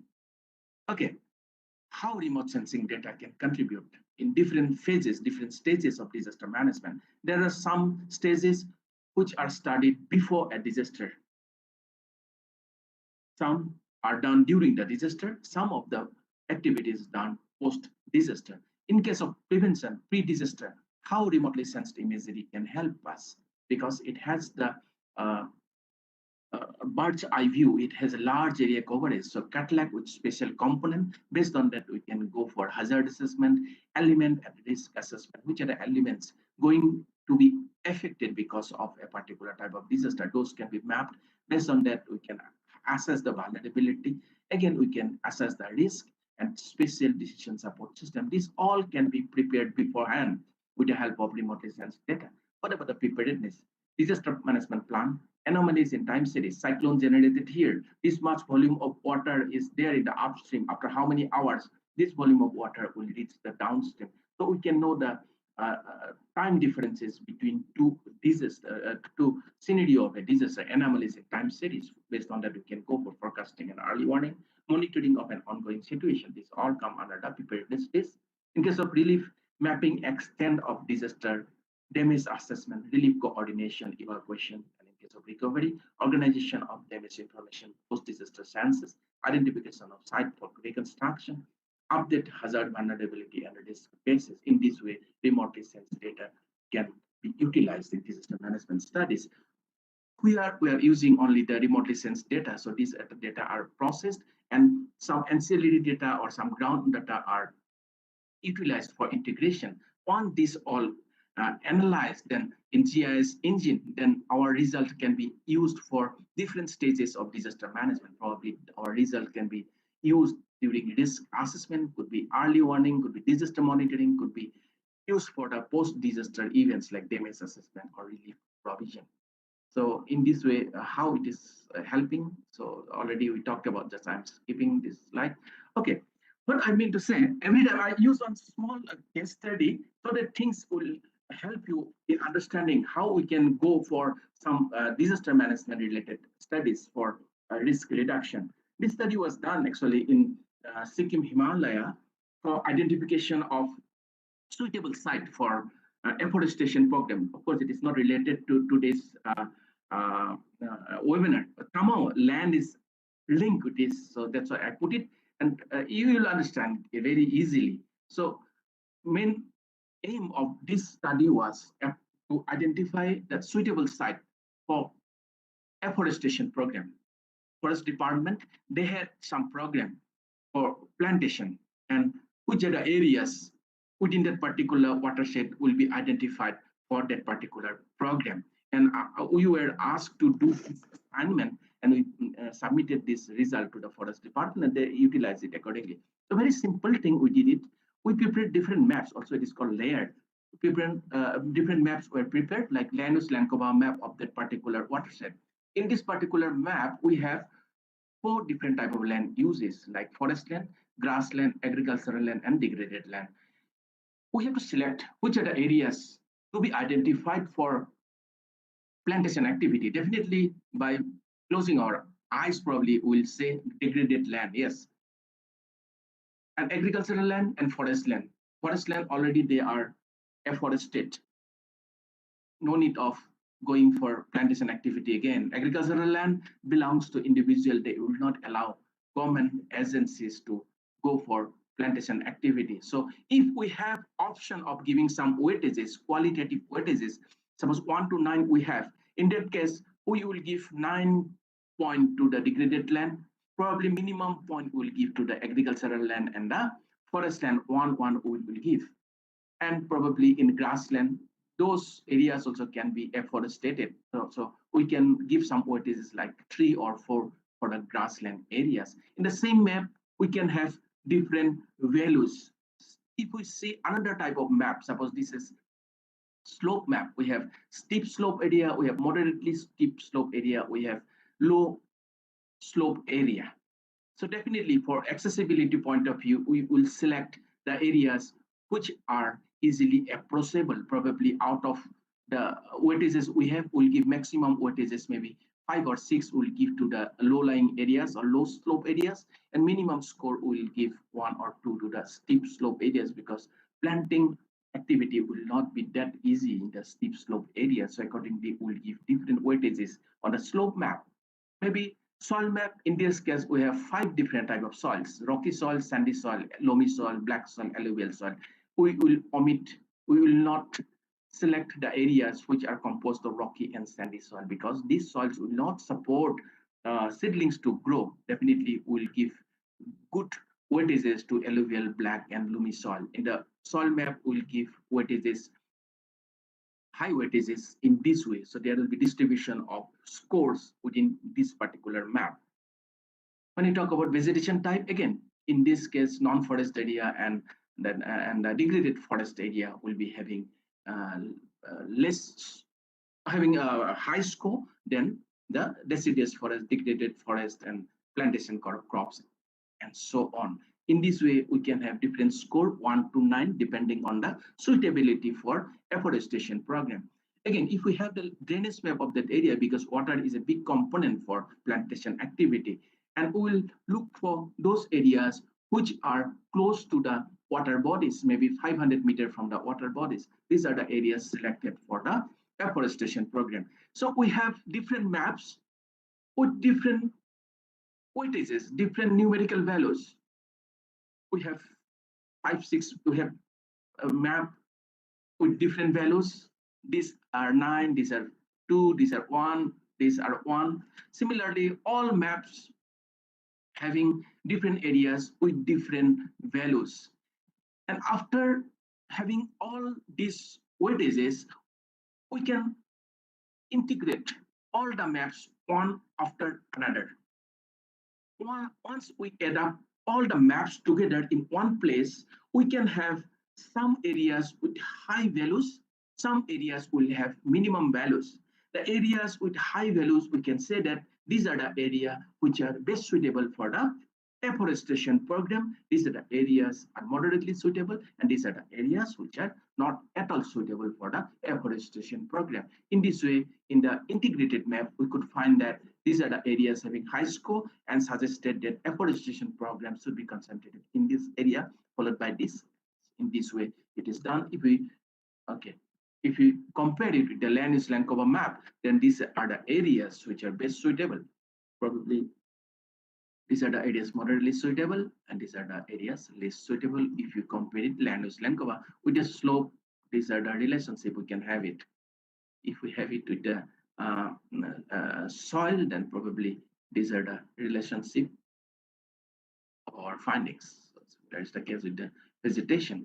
Okay, satellite imagery was used in getting the land use, land cover, as well as to get the information about different forest types. And you can see different color, different pattern, all will have different values of reflectance, the DN values. Based on that, we can have land use, land cover differences, and this map was prepared accordingly. And for slope and for drainage, we use topographical map. And this method is called weighted overlay analysis method. And we use this method in disaster management aspect. We did one study in Sikkim, in Arunachal Himalayas, Tawang district. There was a proposal. It is an environment impact assessment studies. This study was sponsored by Ministry of Environment and Forest. There were proposal of setting up 13 micro hydroelectricity power plant in this particular district of Arunachal Pradesh, that is in Tawang district. What we did that many organizations were involved, of course, in this particular study, 36 organizations. And I did the vulnerability assessment in terms of landslide and in terms of soil erosion vulnerability. So what we did, we studied different maps for the entire district, like soil characteristics, slope, land use, land cover, elevation, geology, landslide hazard zonation maps already prepared. So all these different maps were consulted, and we gave weightages, like weightages we gave in our previous case studies. Weightages were given, and based on the weightages and influences, we could find out that few areas having high values, and those are the areas considered as having high vulnerability. And our main objective was to find out the vulnerable areas in terms of landslide within the impact zone. How we delineated the impact zone? These are the areas, these are the locations where there were proposals for setting up of hydroelectricity power plant. What we did it, that our finding was this. What we did, these are the location. We drew circle by taking 10-kilometer radius. Simply by taking 10-kilometer radius, we drew circles, and we took out the areas against each proposed site. In this way, all proposed site for the hydroelectricity power plant was taken out, and we could find out the impact zones vulnerability, whether it is high vulnerability, moderately vulnerability, which are the areas having moderately low vulnerability, and which are the areas having low vulnerability. In this way, we could have the vulnerability scale in all the sites. And this work, this EIA was really appreciated by the ministry. And I'm very happy to share that our nodal PI, he's a director in NPRI. So he was called by our honorable forest minister, and he appreciated. And whatever EIA later on were prepared, this type of study, this methodology we used in different aspect was taken as the model EIA for any hydroelectricity power project plan. So in this way, we can contribute in disaster management study also. There are some publications we had related to EA, everything, whatever case studies I'll be discussing, all where I'm involved in some way. These are a few of the publications based on the environment impact assessment studies. So they are the PhD scholar. These two they have already awarded. So they did good publications related to EIA using remote sense data. This girl, she also got awarded Dr. Shipra Tyagi. Sorry, Charuti Shipra Tyagi, she is pursuing, she's on the verge of submitting a thesis. So this is one. Similar technology we used to identify the best suitable site for the survival of desert monitor. This project was sponsored by Department of Science and Technology. So one PhD scholar, he worked in this particular project and he got awarded his PhD. He worked to find out the best suitable site for the survival and conservation of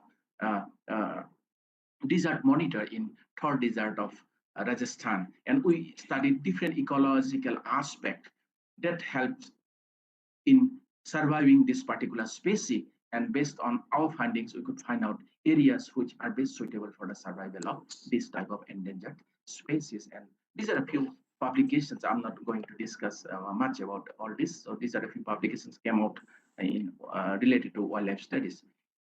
So probably we did this study in one of the traditionally managed area in Manipur. In Ukhrul district, there is a hillock called Siroi Hill. There is a unique characteristics of that particular hill. That hill grows a particular type of lily. It's called Siroi lily.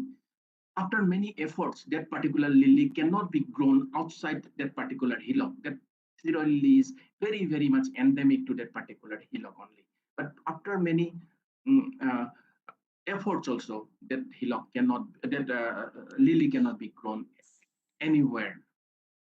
So this particular traditional landscape also being affected because of human interference. So just to quantify how that particular hillock was affected because of the human interference, this study was carried out and it was well recognized by the world community. So it was published recently. So in a good journal. So quantitative assessment of landscape transform along using observation data sets in Siroi Hills of Manipur. Okay, this is the last case study probably related. This one during just pre-COVID pandemic, we did this study. What we did, we collected some air pollution data from 36 corridors from Delhi. We collected the data for carbon monoxide, NOx, SOx, PM10, PM2.5. Based on the analysis of this spatial distribution, we made the spatial distribution of this point data. And ultimately, we prepared some maps. And based on that, we could prepare respiratory mortality distribution, cardiovascular mortality distribution, total mortality distribution, and ultimately we can we could map a vulnerability overall distribution that is created by the different pollutants which are of pollution created by the air pollution. In this way, though we are not from the medical fraternity, but we can also contribute to society in some way. So this work was really appreciated by the medical fraternity. So I was not from that part. So people, one of our expert was from medical department, and really it was appreciated by those people. Though I was very happy that I could also be part of this type of study. Okay, so last during the first phase of pandemic, I was approached to do a study that is related to flood hazard risk assessment, which was again proposed in Oman. The study was done in Oman. What I did, I prepared different maps in different scale. So it was simply to assess the flood hazard risk. If that particular project will be set up, whether that project will be free from flood risk. That was the main objective of this study. I found it very, very much relevant to today's webinar. So I want to discuss, this is the location. Somehow I could not visit the site because of the pandemic. So online only, I mean, by downloading the data, I generated all these different maps that you will probably appreciate. So this is the location of that proposed LPG site. This is the study area because it's related to flood. So we have to concentrate mostly on the water bodies. This is elevation with drainage, and which are the water drainage basins contributing water to this particular area. We could delineate 4 adjacent drainage basins, but B, C, and D, they are really contributing water to this particular proposed site.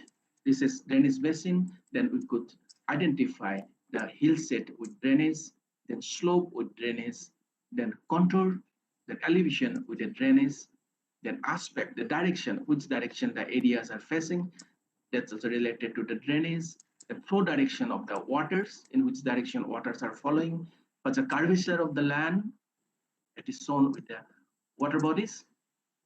The drainage density means high drainage density means those are the areas which are comprised of soft material. So all low-lying areas having high drainage density. In this way, it was related to drainage density. So these all maps were prepared in catchment level scale, I mean, with small scale where area coverage is a bit higher.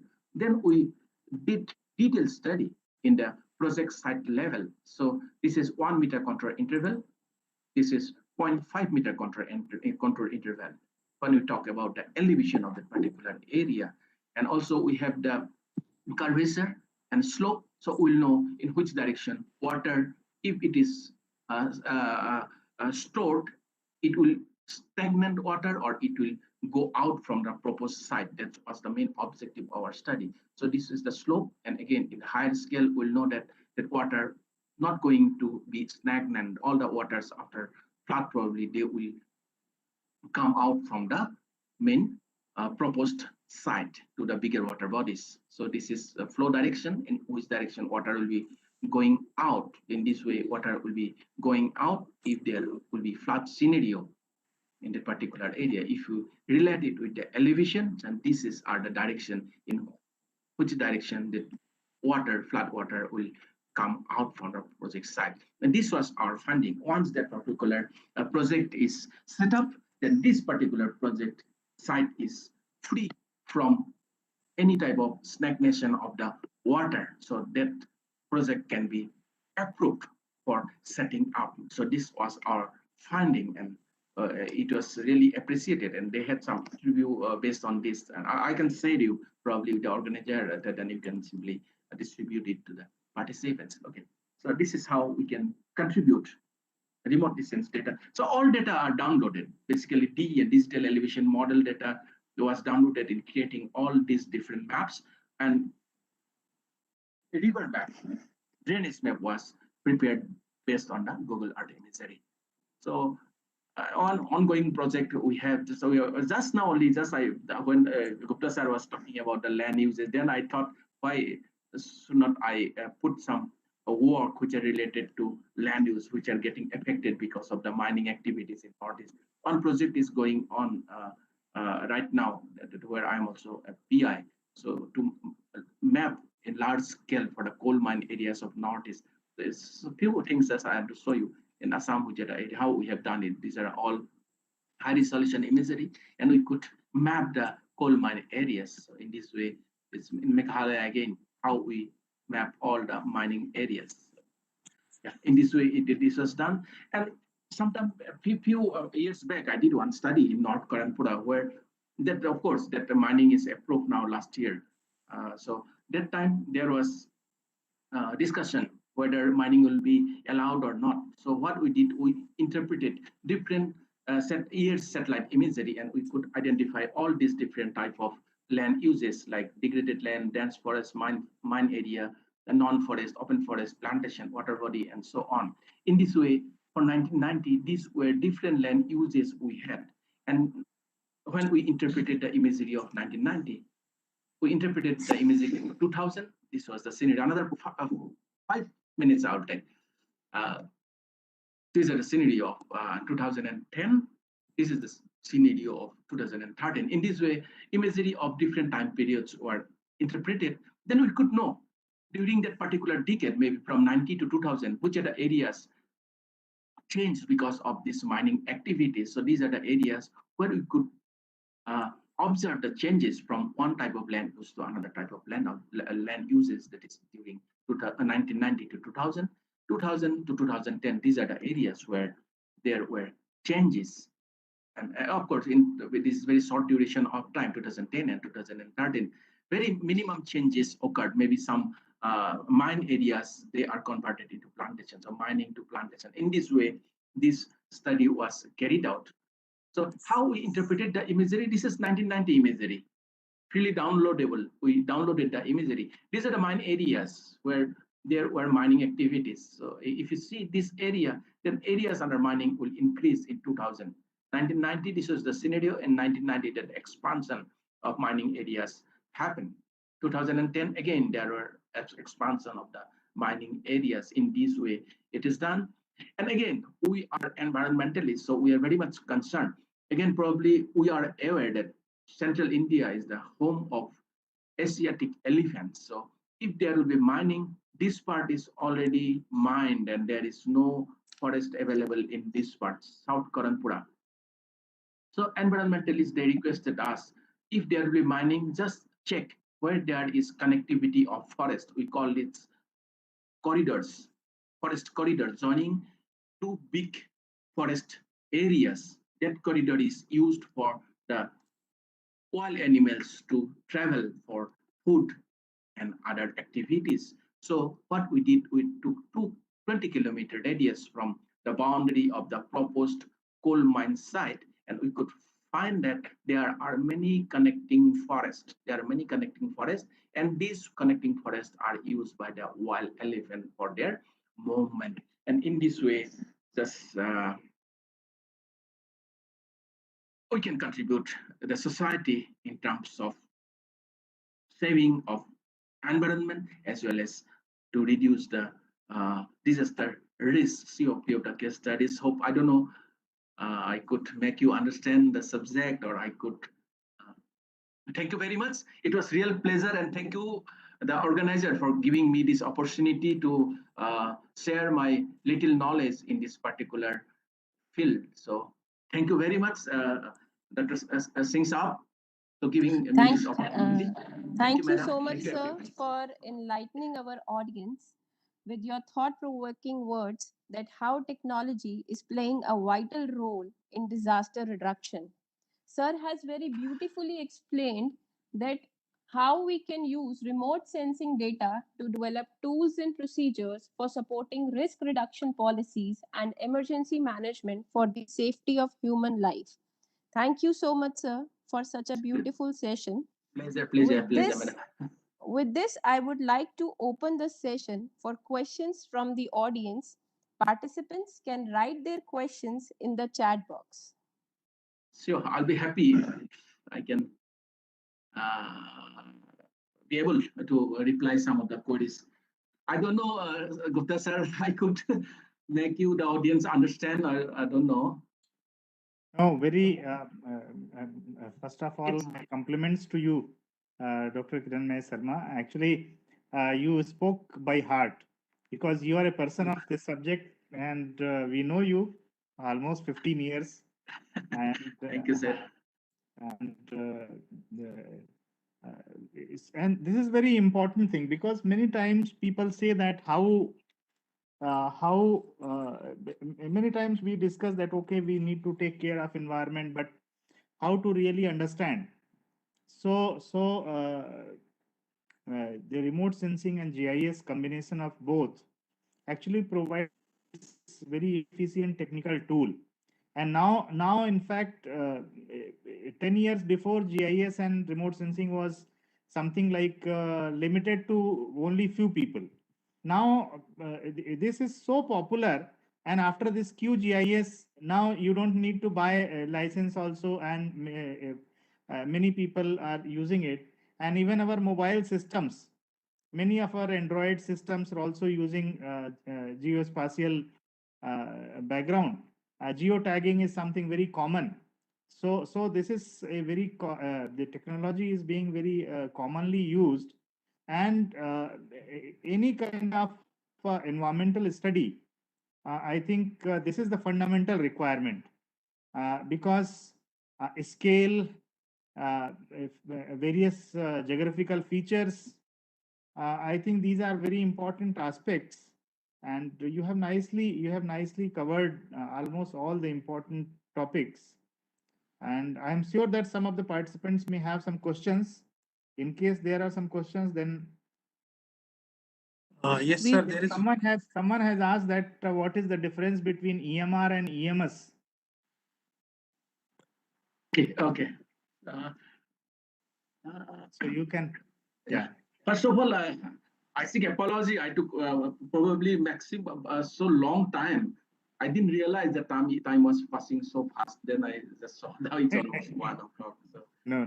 I'm really thankful to everyone for their patience hearing and to be online. So that a very important question. That is, what are the differences between electromagnetic spectrum and electromagnetic radiation? So how these are utilized in remote sensing? So initially I was talking about what is electromagnetic spectrum. Already probably many of you got a clear picture that spectra means where we arrange the light.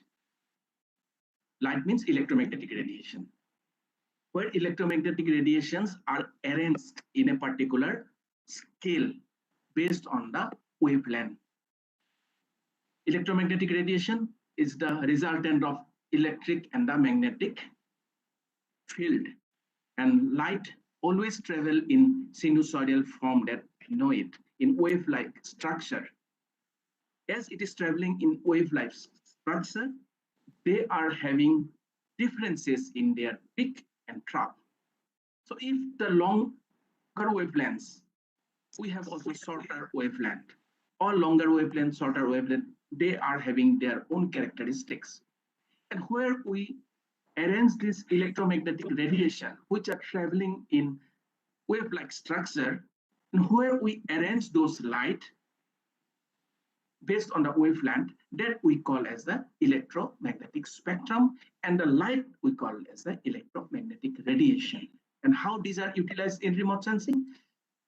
In remote sensing, we use this electromagnetic spectrum, probably it's clear, beyond from X-ray to ultraviolet rays. This portion of electromagnetic spectrum is not utilized in remote sensing.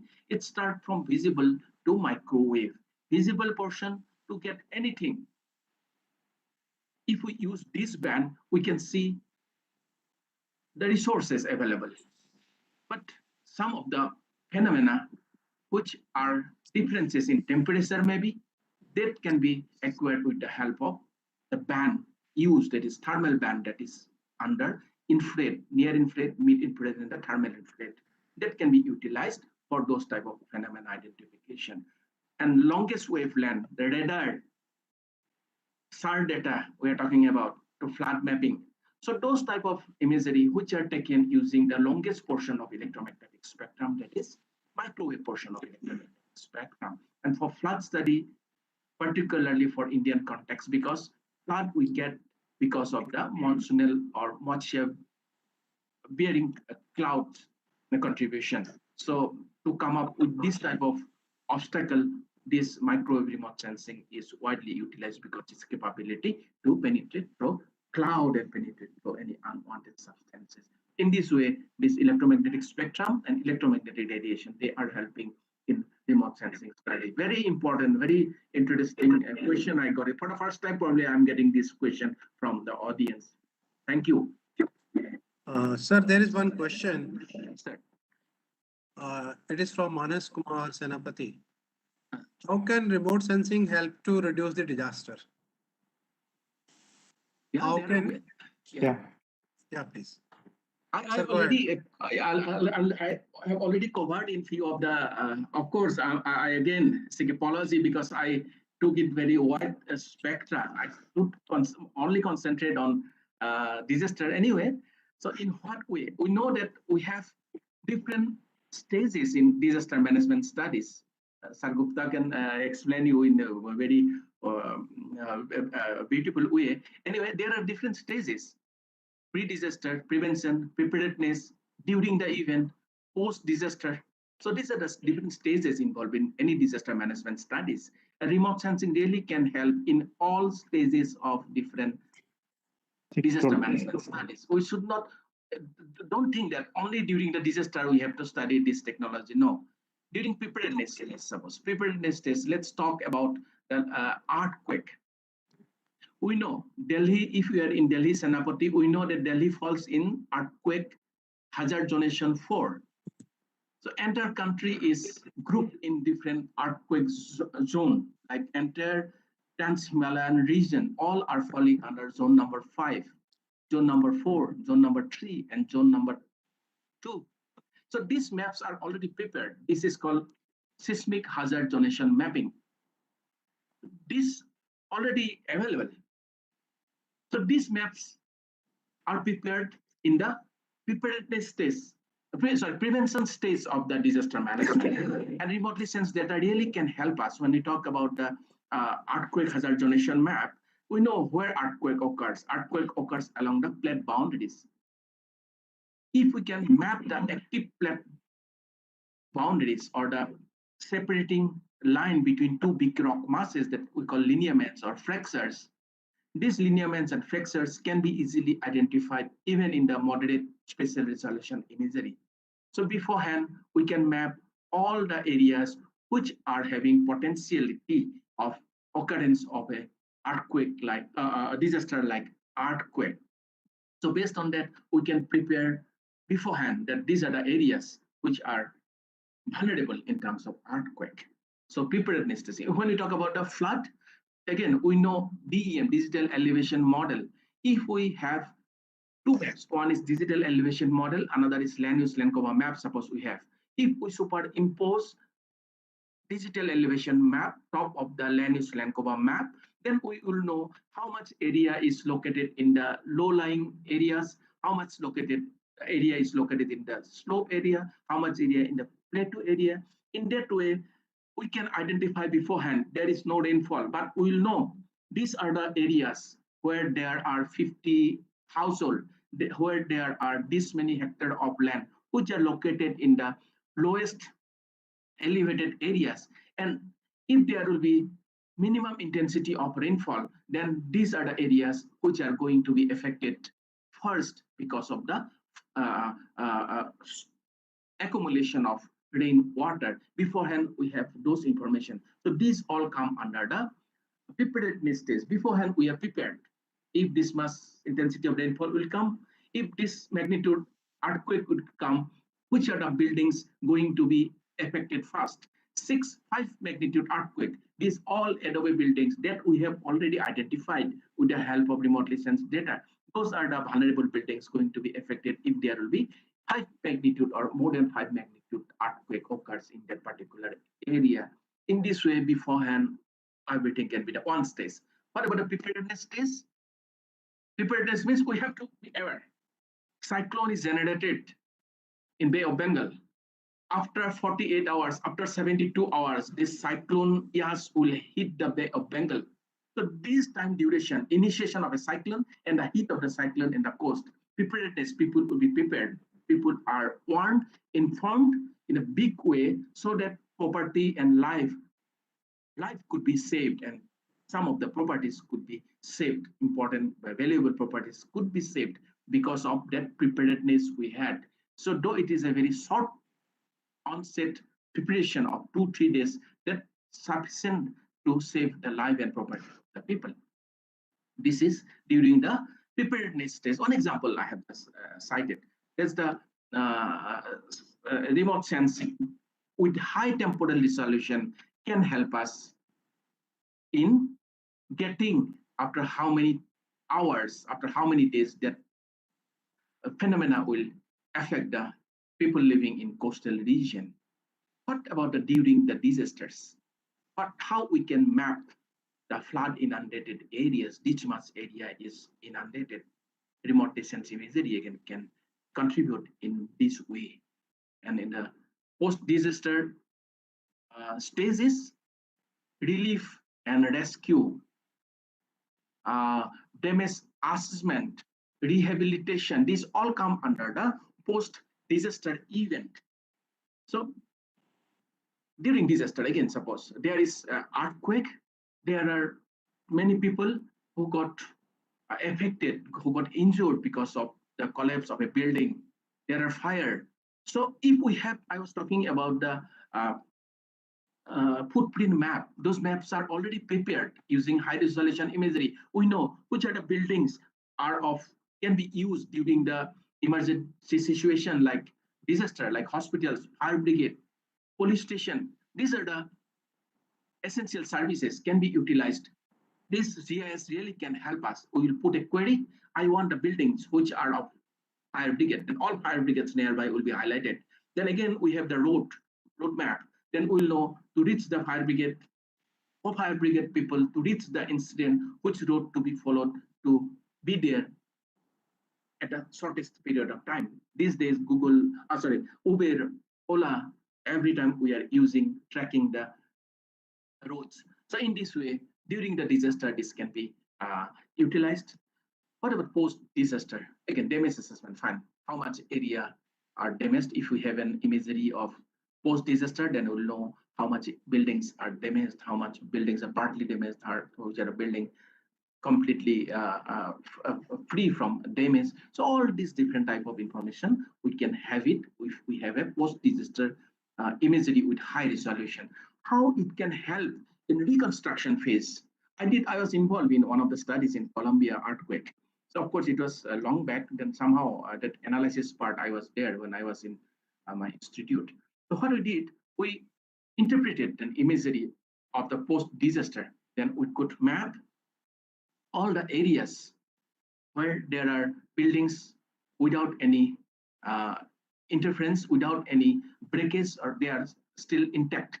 Some of the buildings partly damaged, some of the buildings completely damaged. In this way, in the particular study area, we could find out the areas which are which experience maximum damage, some of the areas which experience least damage, some of the areas which are completely safe. In that way, we can identify some areas.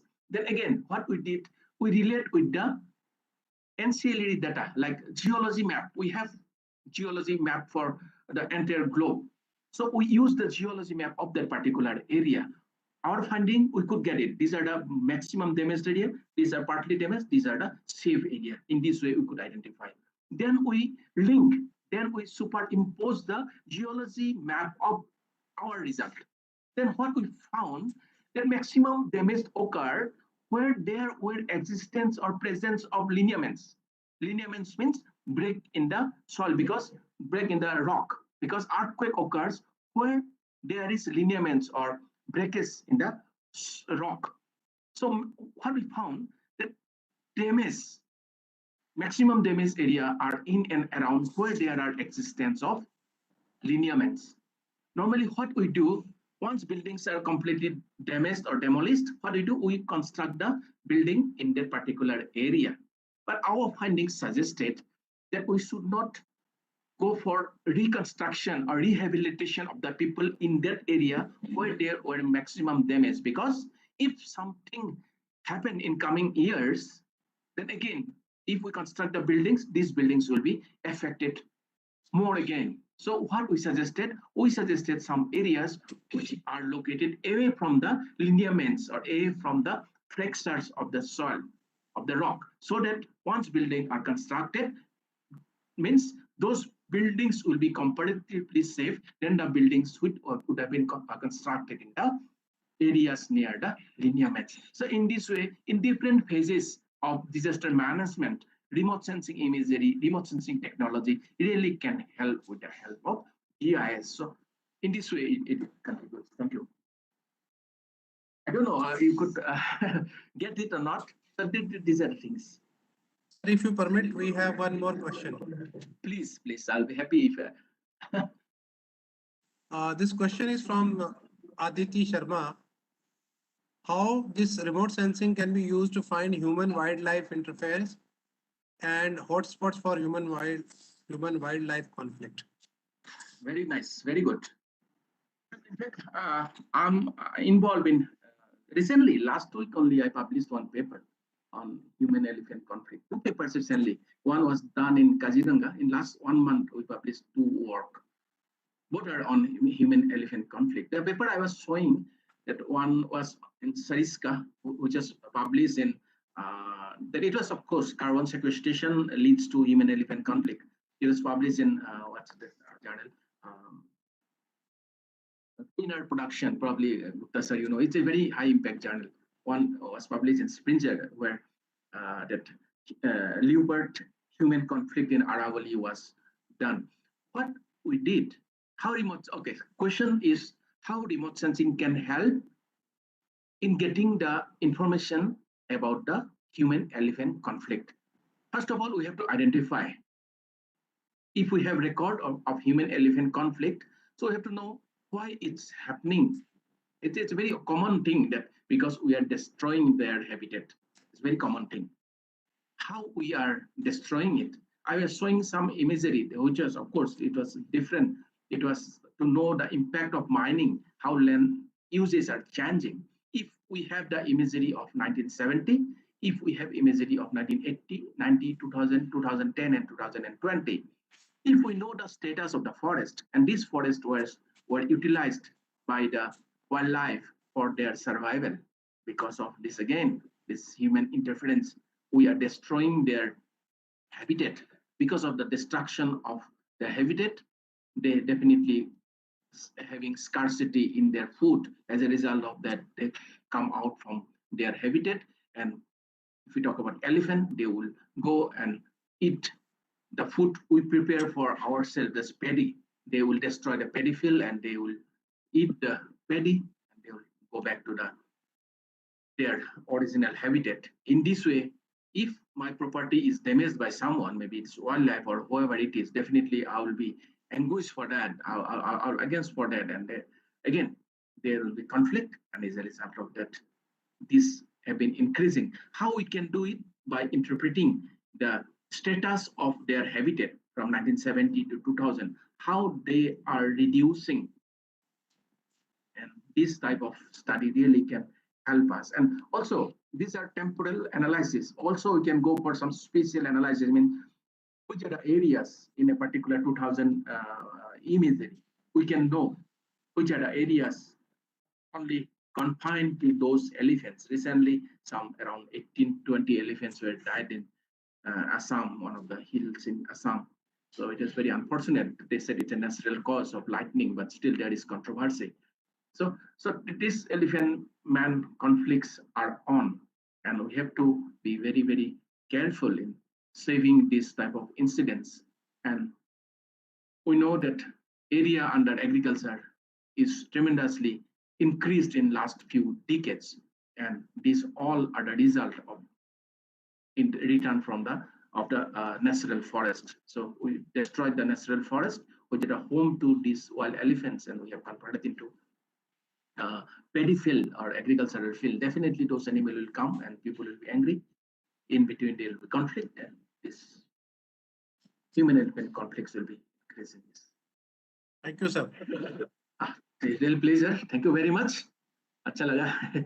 Okay, sometime we'll. Thank you so very Just, much, sir. thank you. Thank you so much, sir, and the Thank you, ma'am. audience for an interactive session. Next, I would like to pay our special thanks to Mr. Harshit Sharma, young professional NIDM, for cooperating and coordinating with us in conducting this event in such a grand way. Thank you very much, sir, for your unconditional support. Further, I would request Dr. Shamsher Singh, sir, Associate Professor in HOD MBA BCIPS, to deliver a vote of thanks to our dignitaries and our participants. Over to you, sir. Thank you very much, Dr. Dimple. This is one of the webinar where I have seen constantly more than 200 participants have remained present. This is one of the greatest things I must say before I propose any vote of thanks. And this is largely because of the Professor Kiranmay Sharma, Professor Gupta, and the topic which the team has selected. So all thanks goes to all the dignitaries and the Eco Club, which has contributed immensely to ensure that this is a very grand, successful webinar. Now I would like to place my vote of thanks to Major General Manoj Kumar Bindal, Executive Director, who has allowed us to host the webinar on their platform, and also being the guiding factors and constant interaction through the Professor Gupta and the Harshit. So this is my special thanks goes to him. Professor Anil Gupta, I had a lot of interaction with you during last year as well as this year, and finally we had you here. So my wholeheartedly thanks to you for sparing your time on this. And Professor Kiranmay Sharma, we had a lot of interaction on different subjects, not on the subject of environment or any other studies, but on very administrative subjects. But I'm really very, very thankful that he has accepted our invitation at a very short notice of time, and he has kept the audience spellbound.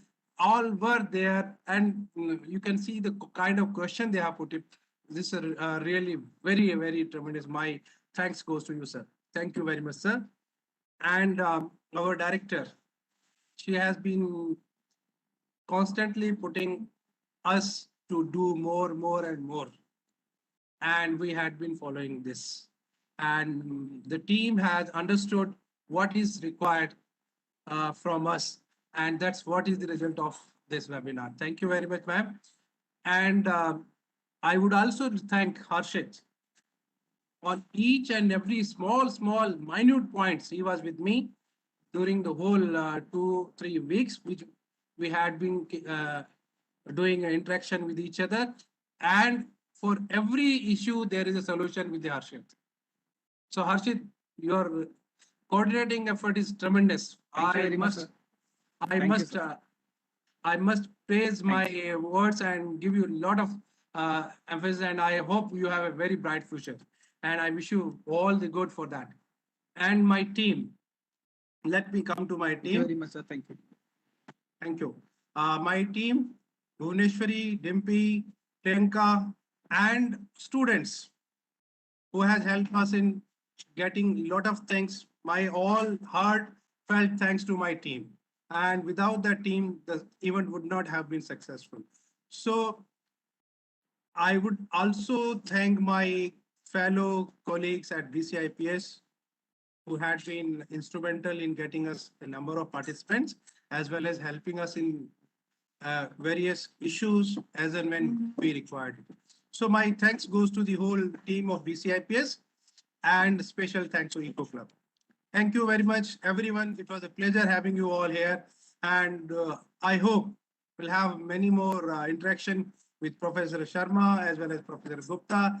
And a day may come when we all will be live in front of each other and have a physical conference in our institute.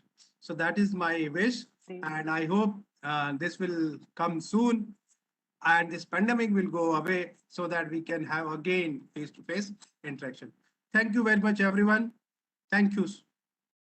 Thank you so much, sir. Namaskar. Okay, Before bye. formally closing today's event, we hope it turned out to be a great learning experience for all of you. So once again, thank you all. So I formally end this session now. Thank you, everyone. Okay, thank you very much. Thank you, Thank sir. you so much, sir. Thank you. Thanks for coming. It's a pleasure. Okay, sir. Bye. I'm closing then. I have one meeting at 2 o'clock today. Okay, bye, sir. Bye, everyone. Bye. Bye. Thank you, everyone. Harshit, you may end the session, please.